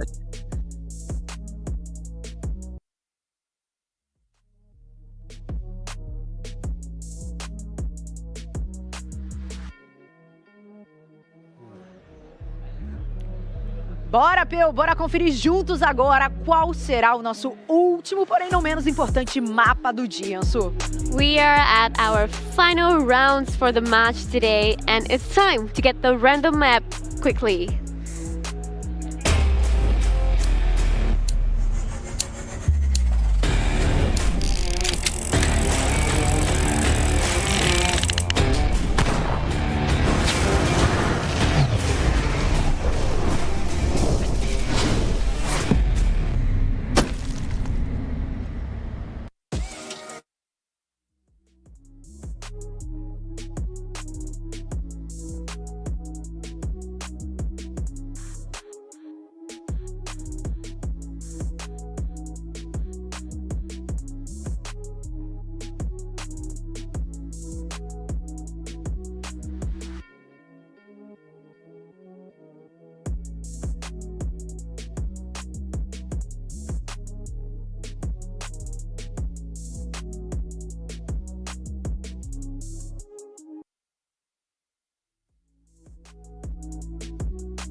Bora pra nossa última queda do dia. Bora ver se vai dar Brasil, Yonsu. Yes, and this is the end of the match day today, and we are heading off to Kalahari. And I'll see you guys today with Camilota.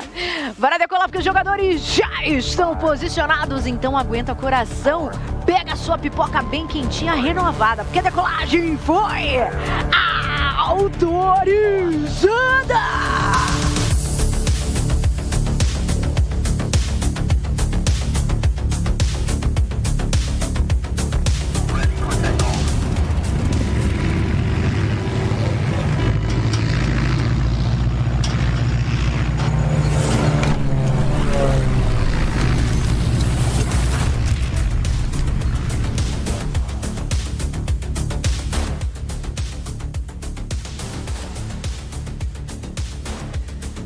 Yeah, so we were saying that if we were given a choice, we would always choose Kalahari. We didn't want to choose it because it would be unfair to everyone else, but yeah, here we are, back on Kalahari again. And we're about to be hated by every single team competing in the competition. But it's fun, it's fun. It's a I map know that- it's fun, but the like it's- teams don't think it's fun, that's the issue. I mean, if you want to win, you gotta get good at every single map, right? This is, Okay. I mean, this is the only map that has been introduced to the comp pool, removed, reintroduced, removed, and then reintroduced again. And it definitely throws some of the newer gen off for sure, but I mean, it's about time you get used to it. It's been constant for almost 2 years. Bops. Okay, this man's putting on a bit of They a show. changed the drop spot? Yeah, What? look, it's the last random map. I think you kind of have to do some crazy shenanigans here, and the fact that Bops is doing this, I am thoroughly entertained. He's gonna try and get out of there, and look, the thing is, gun loadout, not looking too great so far, so Bops is still hanging around. I mean, Jonah's there to try and provide support from a distance, but look at Bops, he's just bobbing up and down. He's having so much fun. He might actually get out of this. He's trying to set up for a backstab onto Jonah, because someone is... Gio is coming up behind. Yeah, Giyu is there, and Bootson is here hiding behind a cactus. Like, if look, I swear if Fluxo is able to get rid of Buriram now, this is huge because all of a sudden this opens the game wide open for all of our competitors in the round. But unfortunately, it looks like Buriram not going to fall for that bait, not going to go for that full commitment. They decide to back up. And I think Gio at the same time, like, he sees this and he's also going to abandon ship because it is far too dangerous to try and go for a commitment here. Very little teams can have the bragging rights to say that they hard drop BRU and won. I think the latest one is probably Nexterra Miners at the EWC. So BRU actually are gonna start backing off. So Fluxo, they're gonna spread out. Oh, Jonah almost catching one of the Fluxo members off guard. And the rest of BRU are already out of there. So Jonah willingly to give up his life for this. Gonna Sushi and get a trade, and actually still gets a knockdown to GU. But thankfully wasn't able to get the confirm. That could have been a lot worse for Fluxo. So they are the ones that cash us in on the point. They cash in on the point. They're going to bring their boy back as well. I think looks like they're just going to leave him to bleed out. I think that's the plan, unfortunately. Okay, no, they do get the pick up there for GU. So it's fine. Fluxo back up to their 4-man roster, but I mean, not a bad start for Fluxo. Sure, it's just one elim, but an elim is a elim. Speaking of other elims, we have Twisted Minds here picking up a quick elim themselves, moving together as a group and pushing away some of these other players from CLG. As we see one of the players being brought back and flying back into the map to try and regroup with his team, but Twisted Minds off to a strong start themselves. They're sitting on 3 eliminations.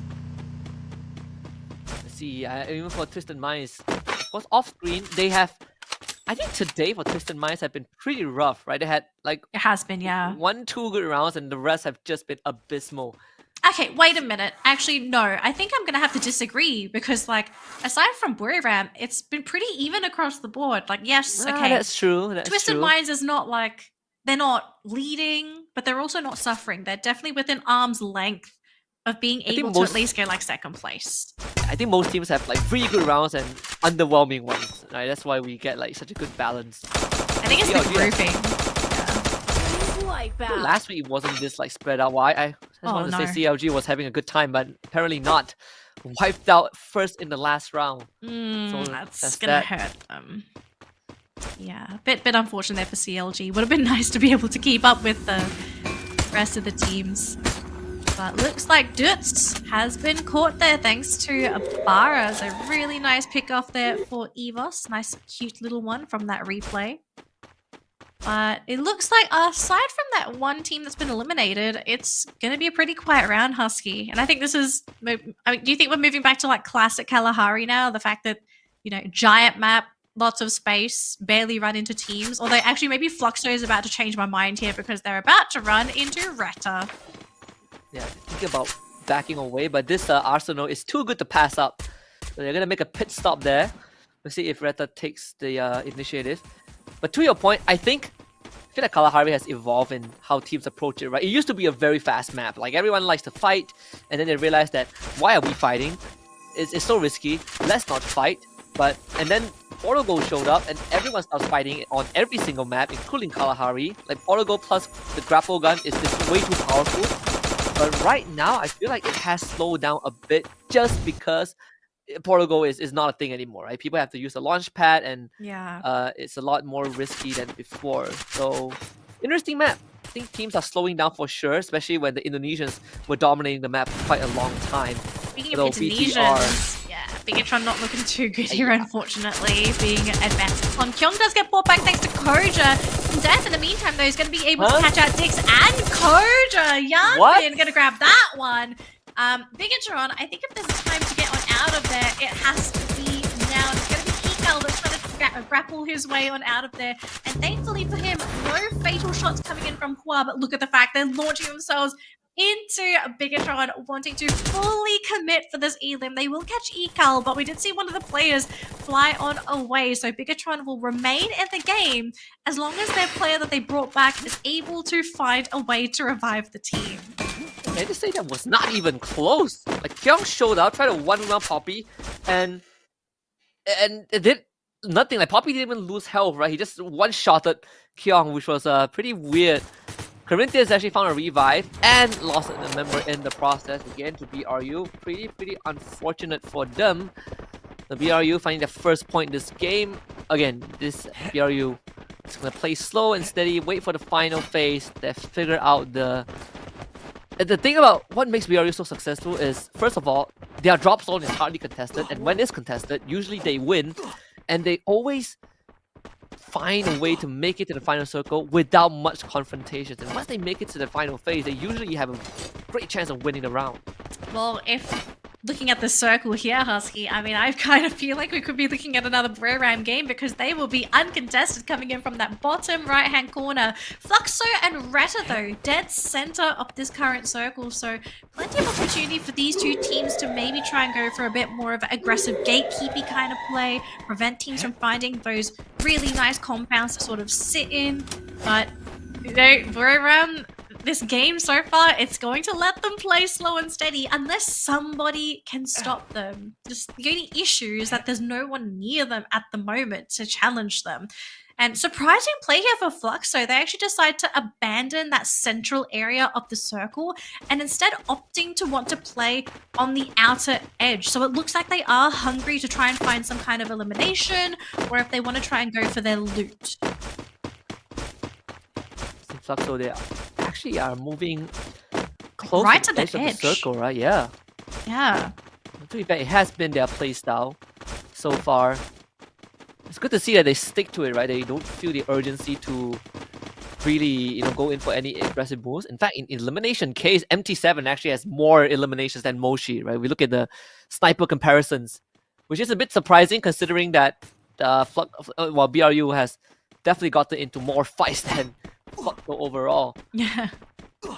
And Hua Esports playing on the outer edge in the blue zone at Shrines, actually, which is quite a surprise. I thought they would try and go inside the blue zone now. Like, sure, okay, it's only a level 2 blue zone, so it doesn't hurt as much. But, I mean, I think we've seen already what happens to a lot of these teams if you stay around in the blue zone a bit too much. Portal Go, we have not seen this today. Up until now, RRQ will be using this to close the gap between them and Retta, and unfortunately for Dutz, he wasn't able to get that final secure there onto Chris. He will continue to advance. He's going to pop that glue wall as well, but he has to be careful because there is another player on the other side. Actually, Vitalo going to be able to escape. Chris trying to go for the escape himself, but he's out in the open. No glue wall to protect him, and that's going to be a kill going in the way of RRQ. Good try from Chris, but it's just too hard to survive that. Lopez also getting straight down. RRQ picking off members of Retta as they're all scattered into the wind, and that is the worst case scenario when you play in Kalahari. When you are forced to scatter like that, you essentially will get picked off one by one. Not much cover to work with. So Retta, despite being in the center of the circle, does not have much to work with.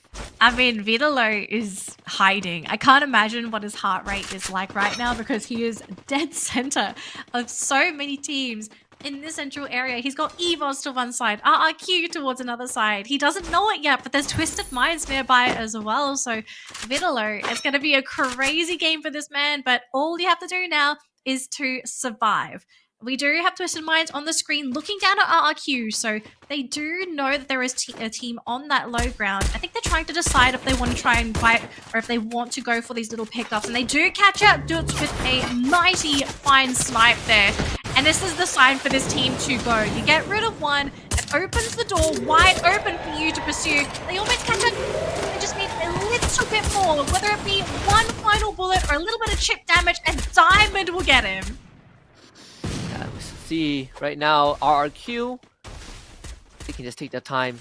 Well, I say that, but Twisted Minds coming in, they might have to ignore that Retta member. Twisted Minds about to wipe them from the side. Sami getting shot from the back by Abai, but not before Dutz goes down. Backup coming in, still hiding in the container. Diamond has bigger business to do with, and that's going to be RRQ Kazu, and now having to pick up some extra points for himself.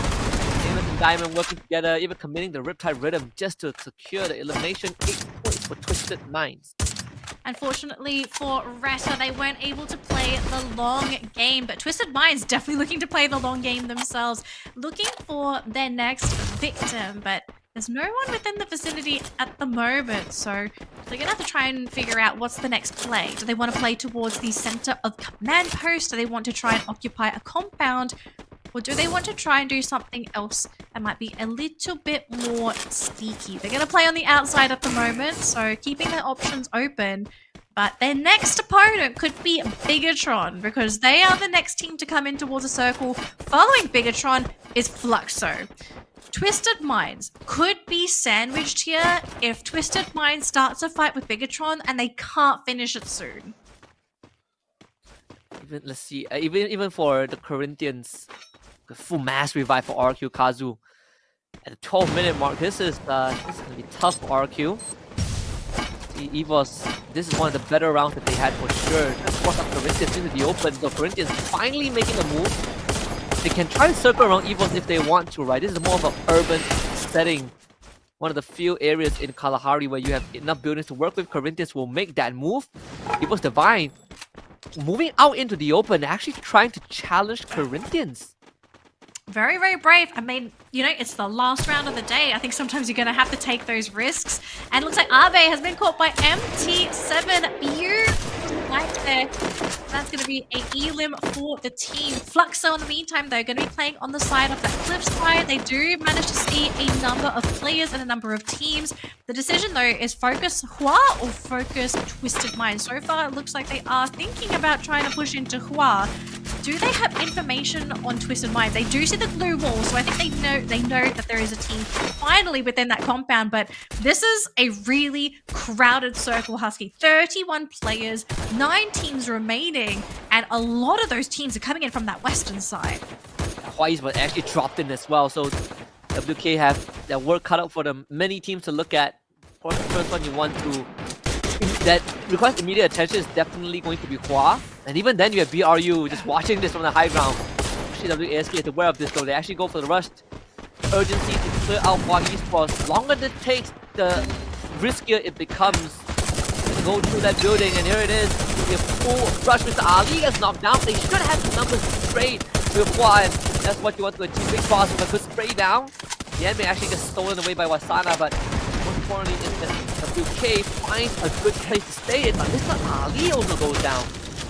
Uh-oh, that might be a big one here for WASK because I feel like Mr. Ali, he's been playing a really big role for this team, especially when it comes to dishing out a lot of that damage for the team.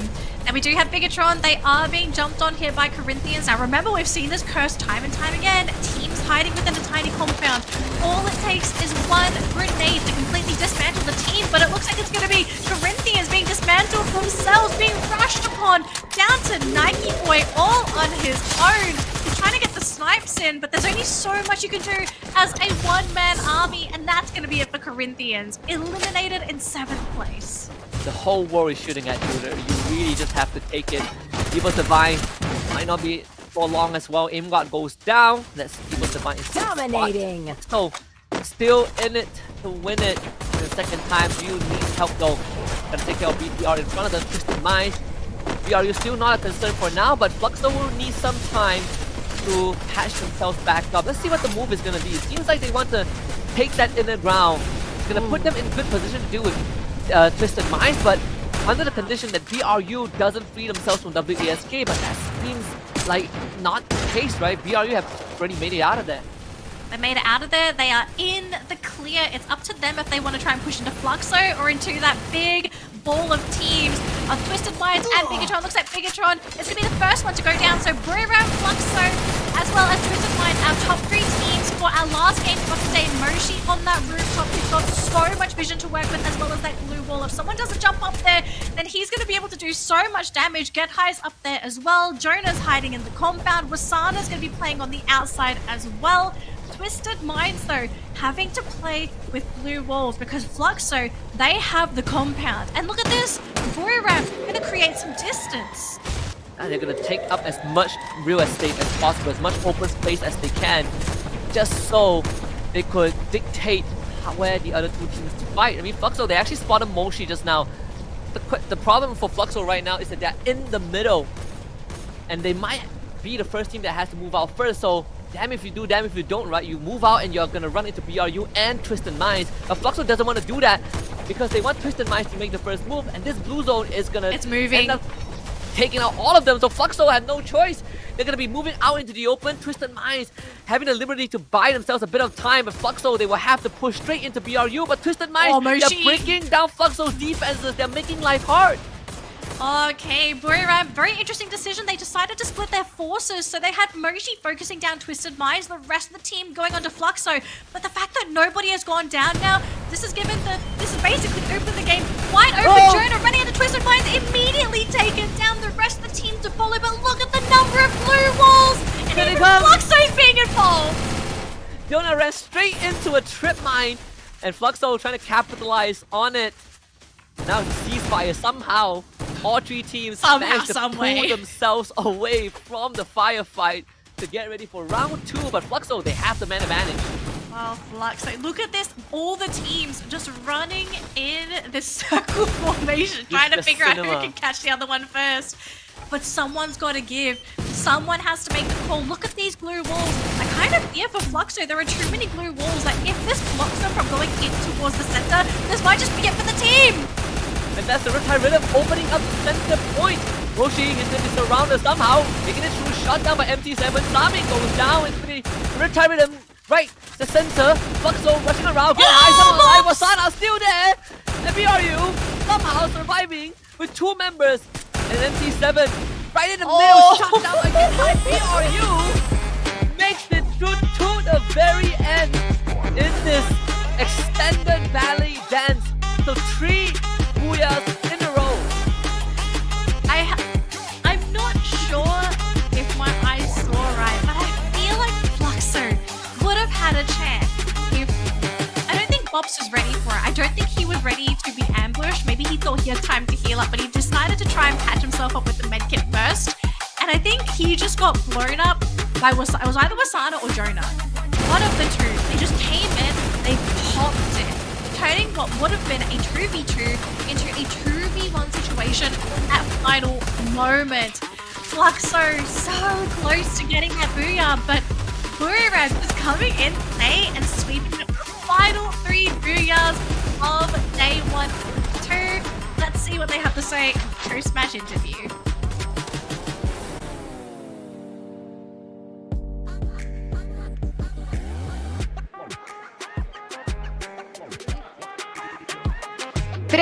buias na mão do time tailandês Buriram. Foi o melhor time da Ásia, né, nesse último Free Fire World Series da Ásia. E mais uma vez eles vêm aqui provando porque eles são os reis do buia. Let's go! Vamos fazer uma entrevistinha agora com o Moshi, please. I'm speechless because 3 booyahs in a row. What can we say? King of Booyah, Buriram United Esports. We are out of questions. Yeah, we are out of questions. We don't know what to ask. Moshi, I saw that your snipe today, your snipe game really is really good. Like he plays sniper super good. So can you teach us how to play? Any advice, any tactics to teach us how to be better in a Free Fire? ทำยังไงให้เล่นสไนเก่งเหมือนเราแชร์เคล็ดลับหน่อย ก็ผมก็ไม่ได้เก่งอะไรมากครับทีมผมเก่งมากกว่า เอาแชร์เคล็ดลับด้วย ไม่มีเคล็ดลับคือกินเยอะๆเดี๋ยวก็เล่นเก่งเอง I don't have any tip to share to become a good sniper like me. Actually, my team is good, so I would share to like eat a lot, sleep a lot, and play a lot. Really? Perfeito. A pergunta da Yusu foi basicamente, você é considerado um dos melhores snipers, então, por favor, dá algumas dicas de como ser um ótimo sniper pra gente. E ele falou que não tem muitas dicas pra dar, que ele só joga, na verdade. Então, dicas que ele pode dar é durma bem, coma bem e jogue bem. Okay, since you guys represent Thailand right now, I would like to know if he has any message to send to Thailand fans. ฝากข้อความถึงแฟนๆชาวไทยหน่อย ครับก็ฝากเชียร์ทีมไทยทั้ง4ทีมด้วยครับเพราะพวกเราก็ทำเต็มที่กันทุกทีมก็ไม่ผิดหวังแน่นอนครับพวกเราจะเอาแชมป์กลับประเทศไทยให้ได้ครับ To Thai fans, please support and cheer for all 4 Thai team. We are doing our best and we will not disappoint you guys. We will try to win this championship. Já que eles estão representando a Tailândia, eu queria pedir para ele falar, mandar uma mensagem, né, para a Tailândia de fato. E ele falou assim, por favor, a toda a nação tailandesa, nos dê todo o apoio possível e não só pra gente, como para todos os outros times tailandeses que estão aqui representando vocês. Also, they are very known by Brazilian fans. Does he have any message for Brazilian fans?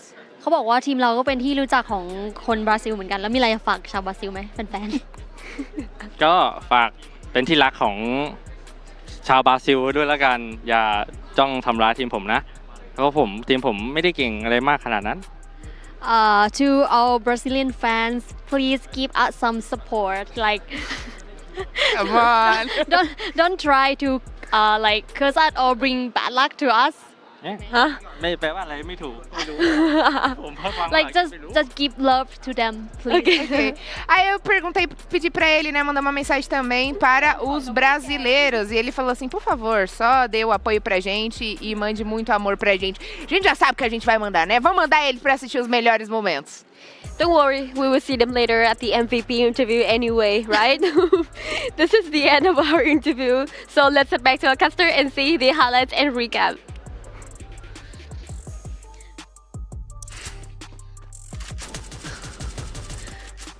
Yep.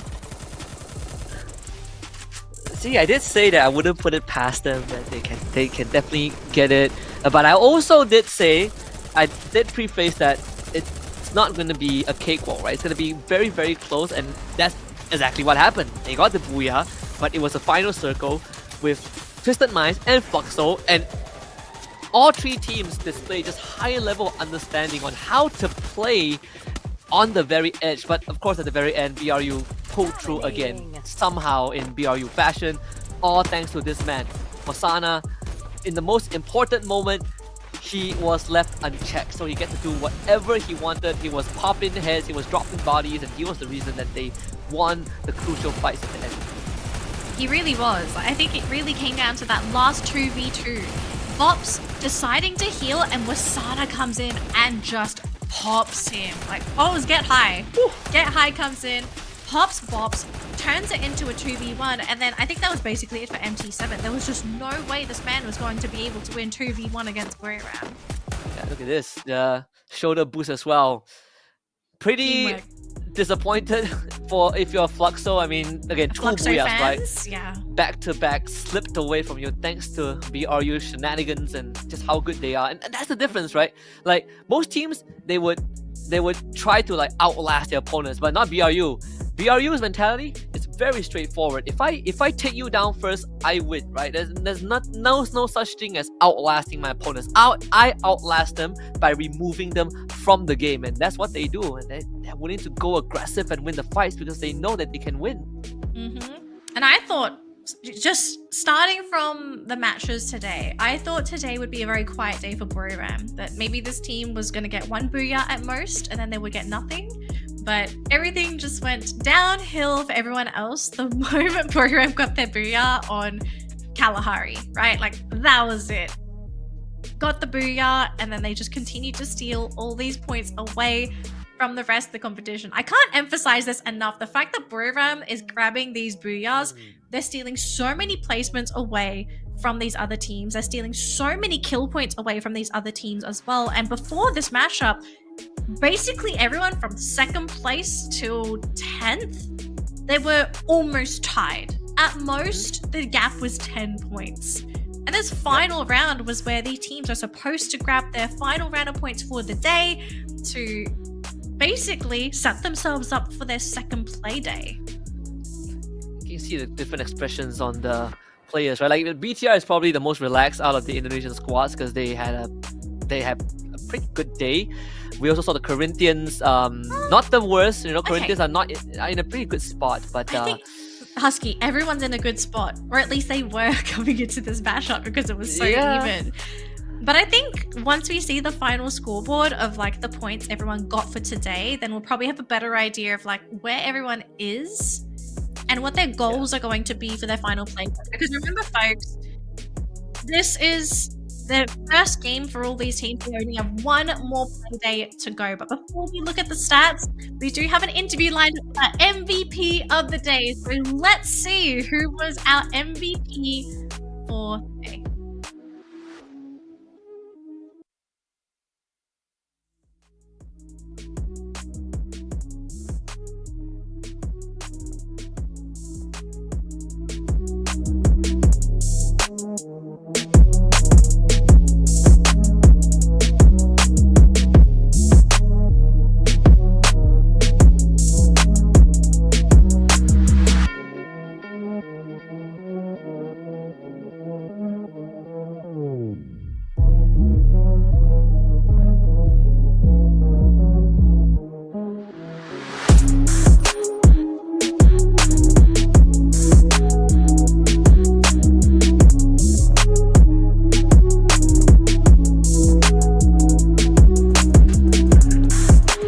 Bora de MVP Kaspersky do dia, então, porque mais um MVP está nas mãos da Buriram e dessa vez do capita, né, do CPT da Buriram, Joanna.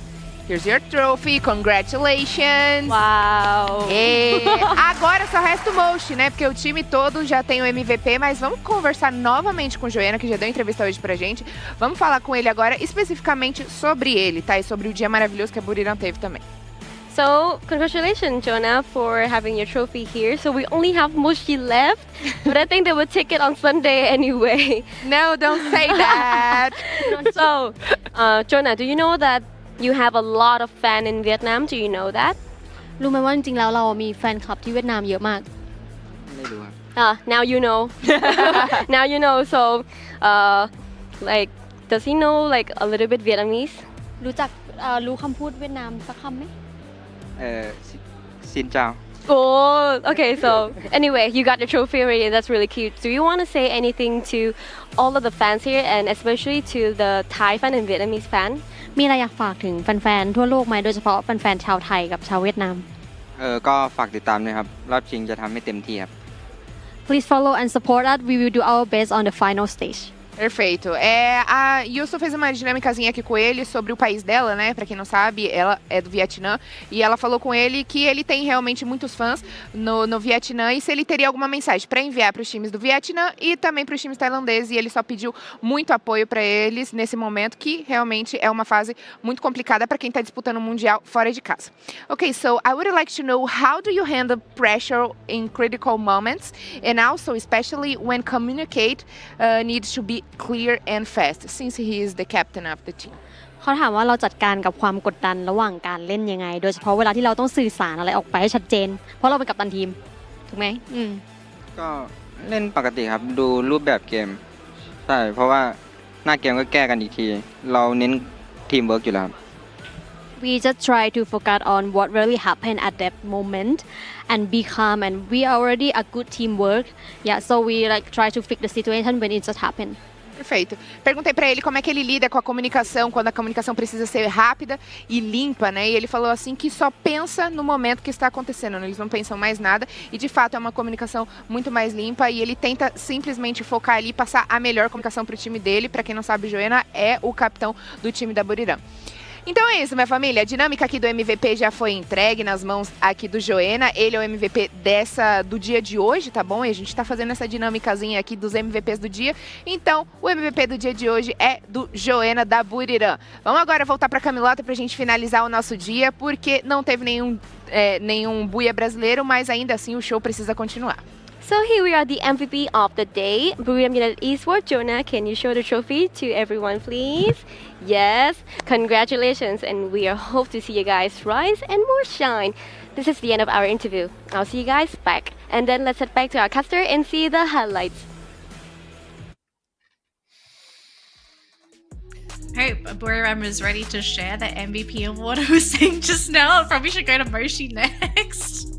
Yeah, they can have one trophy for everyone. You know, like if they get anything beyond that, I feel like we should start disqualifying them from MVP trophies. Disqualifying them? Give it to other people. Right. You know, maybe disqualify isn't the right word, but you know, we gotta give. Don't do participation awards here in Free Fire. We only award the best.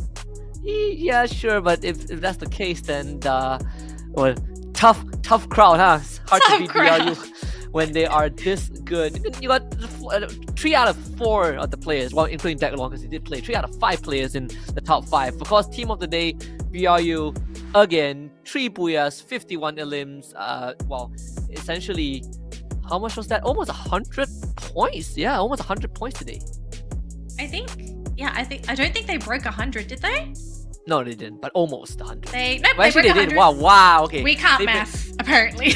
I completely forgot that even if they didn't get the booyah, they're still placed on points. So yes, they did break 100. 103 points. But this overall standings gives us a better idea of how the teams really did, right? So Retta, they started out strong. Unfortunately, they weren't able to keep it up. I was really hoping for this team to sort of be that come-up underdog team, but at the end of the day, the consistency just wasn't there. They did bomb out, I think, in 2 rounds, which unfortunately contributed to their lack of points. But towards the top, you can see we are starting to get that very significant gap between our top competitors and our bottom competitors. Overall standings though, Husky, I don't think we're seeing any major changes here. Like nothing that was ever concerning, anything that would have really changed the storyline. I think we kind of expected everyone to be where they are. Yes. I mean, for CLG and Reda, they made it to top 12, but that's going to change very soon, right? When Group C starts playing. But I would say Evil's Divine didn't make it to top 12 at the very end of today, right? They are in 13th spot, 136 points. They are 4 points behind Falcons. So that is a big problem for Evil's Divine, right? Because they only got 6 more rounds to go. And it's the most important 6 rounds in their career in this tournament. Once they go back, get back onto the playing field, if they don't make use of it and get like massive rounds, there's a good chance you won't see Evil's Divine in Point Rush. Yeah, especially with the fact that the teams in Group C, they haven't played any games. They have 12 games, which really is going to have to light the fire on their backside. They've got to grab those points because we are almost at the end of the elimination stage. Only 12 teams are going to make it through, which means 6 teams have to go home. And we always say this for every tournament, especially when it comes to these elimination rounds where you are getting those points. You need to earn enough points so that you don't leave your fate in the hands of other teams. We have seen this happen time and time again where a team barely scrapes through and then they're watching the final play day and we can imagine them sitting together, huddled, praying that the teams that are competing for top 12, they don't get the points to steal your spot away. Yeah, and this feels very going to feel a lot more different because you're on the world stage, you're in a foreign country, and I think for EVOS Divine, this is probably one of the few times that they had to travel so far, right? And then when you look back at how close they came to bringing a trophy back for Indonesia just less than half a year ago, and right now the dichotomy, and they might not even make it to top 12, it's going to be a bitter pill to swallow for EVOS Divine. So gotta buckle up after the day. There's still 6 more rounds to go. It's definitely not over just yet. They definitely have a good chance of making it, but not with today's performance. No. I think if anything, you have to have an outstanding last play day. As in, you earn the most points you have earned through the entire elimination stage on that final play day. But unfortunately, you're not the only team that's going to be hungry for those points. There are other teams that are in the exact same spot as EVOS Divine, so I think at this point you have to sort of hope that you're hungrier than these other teams and you can outcompete them, especially when you're trying to grab the points. I kind of feel like there could be a really good case where there are going to be some of these bottom-feeding teams cannibalizing off of each other, knowing that you have to get rid of each other. Otherwise, if they're left in the competition, you're letting them get points just from existing. Yeah, it's going to be tough, but definitely not over just yet. Well, that concludes our first day of the second week of knockout stage for the Free Fire World Series Global Finals happening in Rio de Janeiro. But we still got 2 more days to go before you find out our top 12 teams. So we're going to sign off for the night. It's Husky and Danielle. We'll see you guys tomorrow, same time, for day 5 of the knockout stage. Until then, goodbye. Have a good night.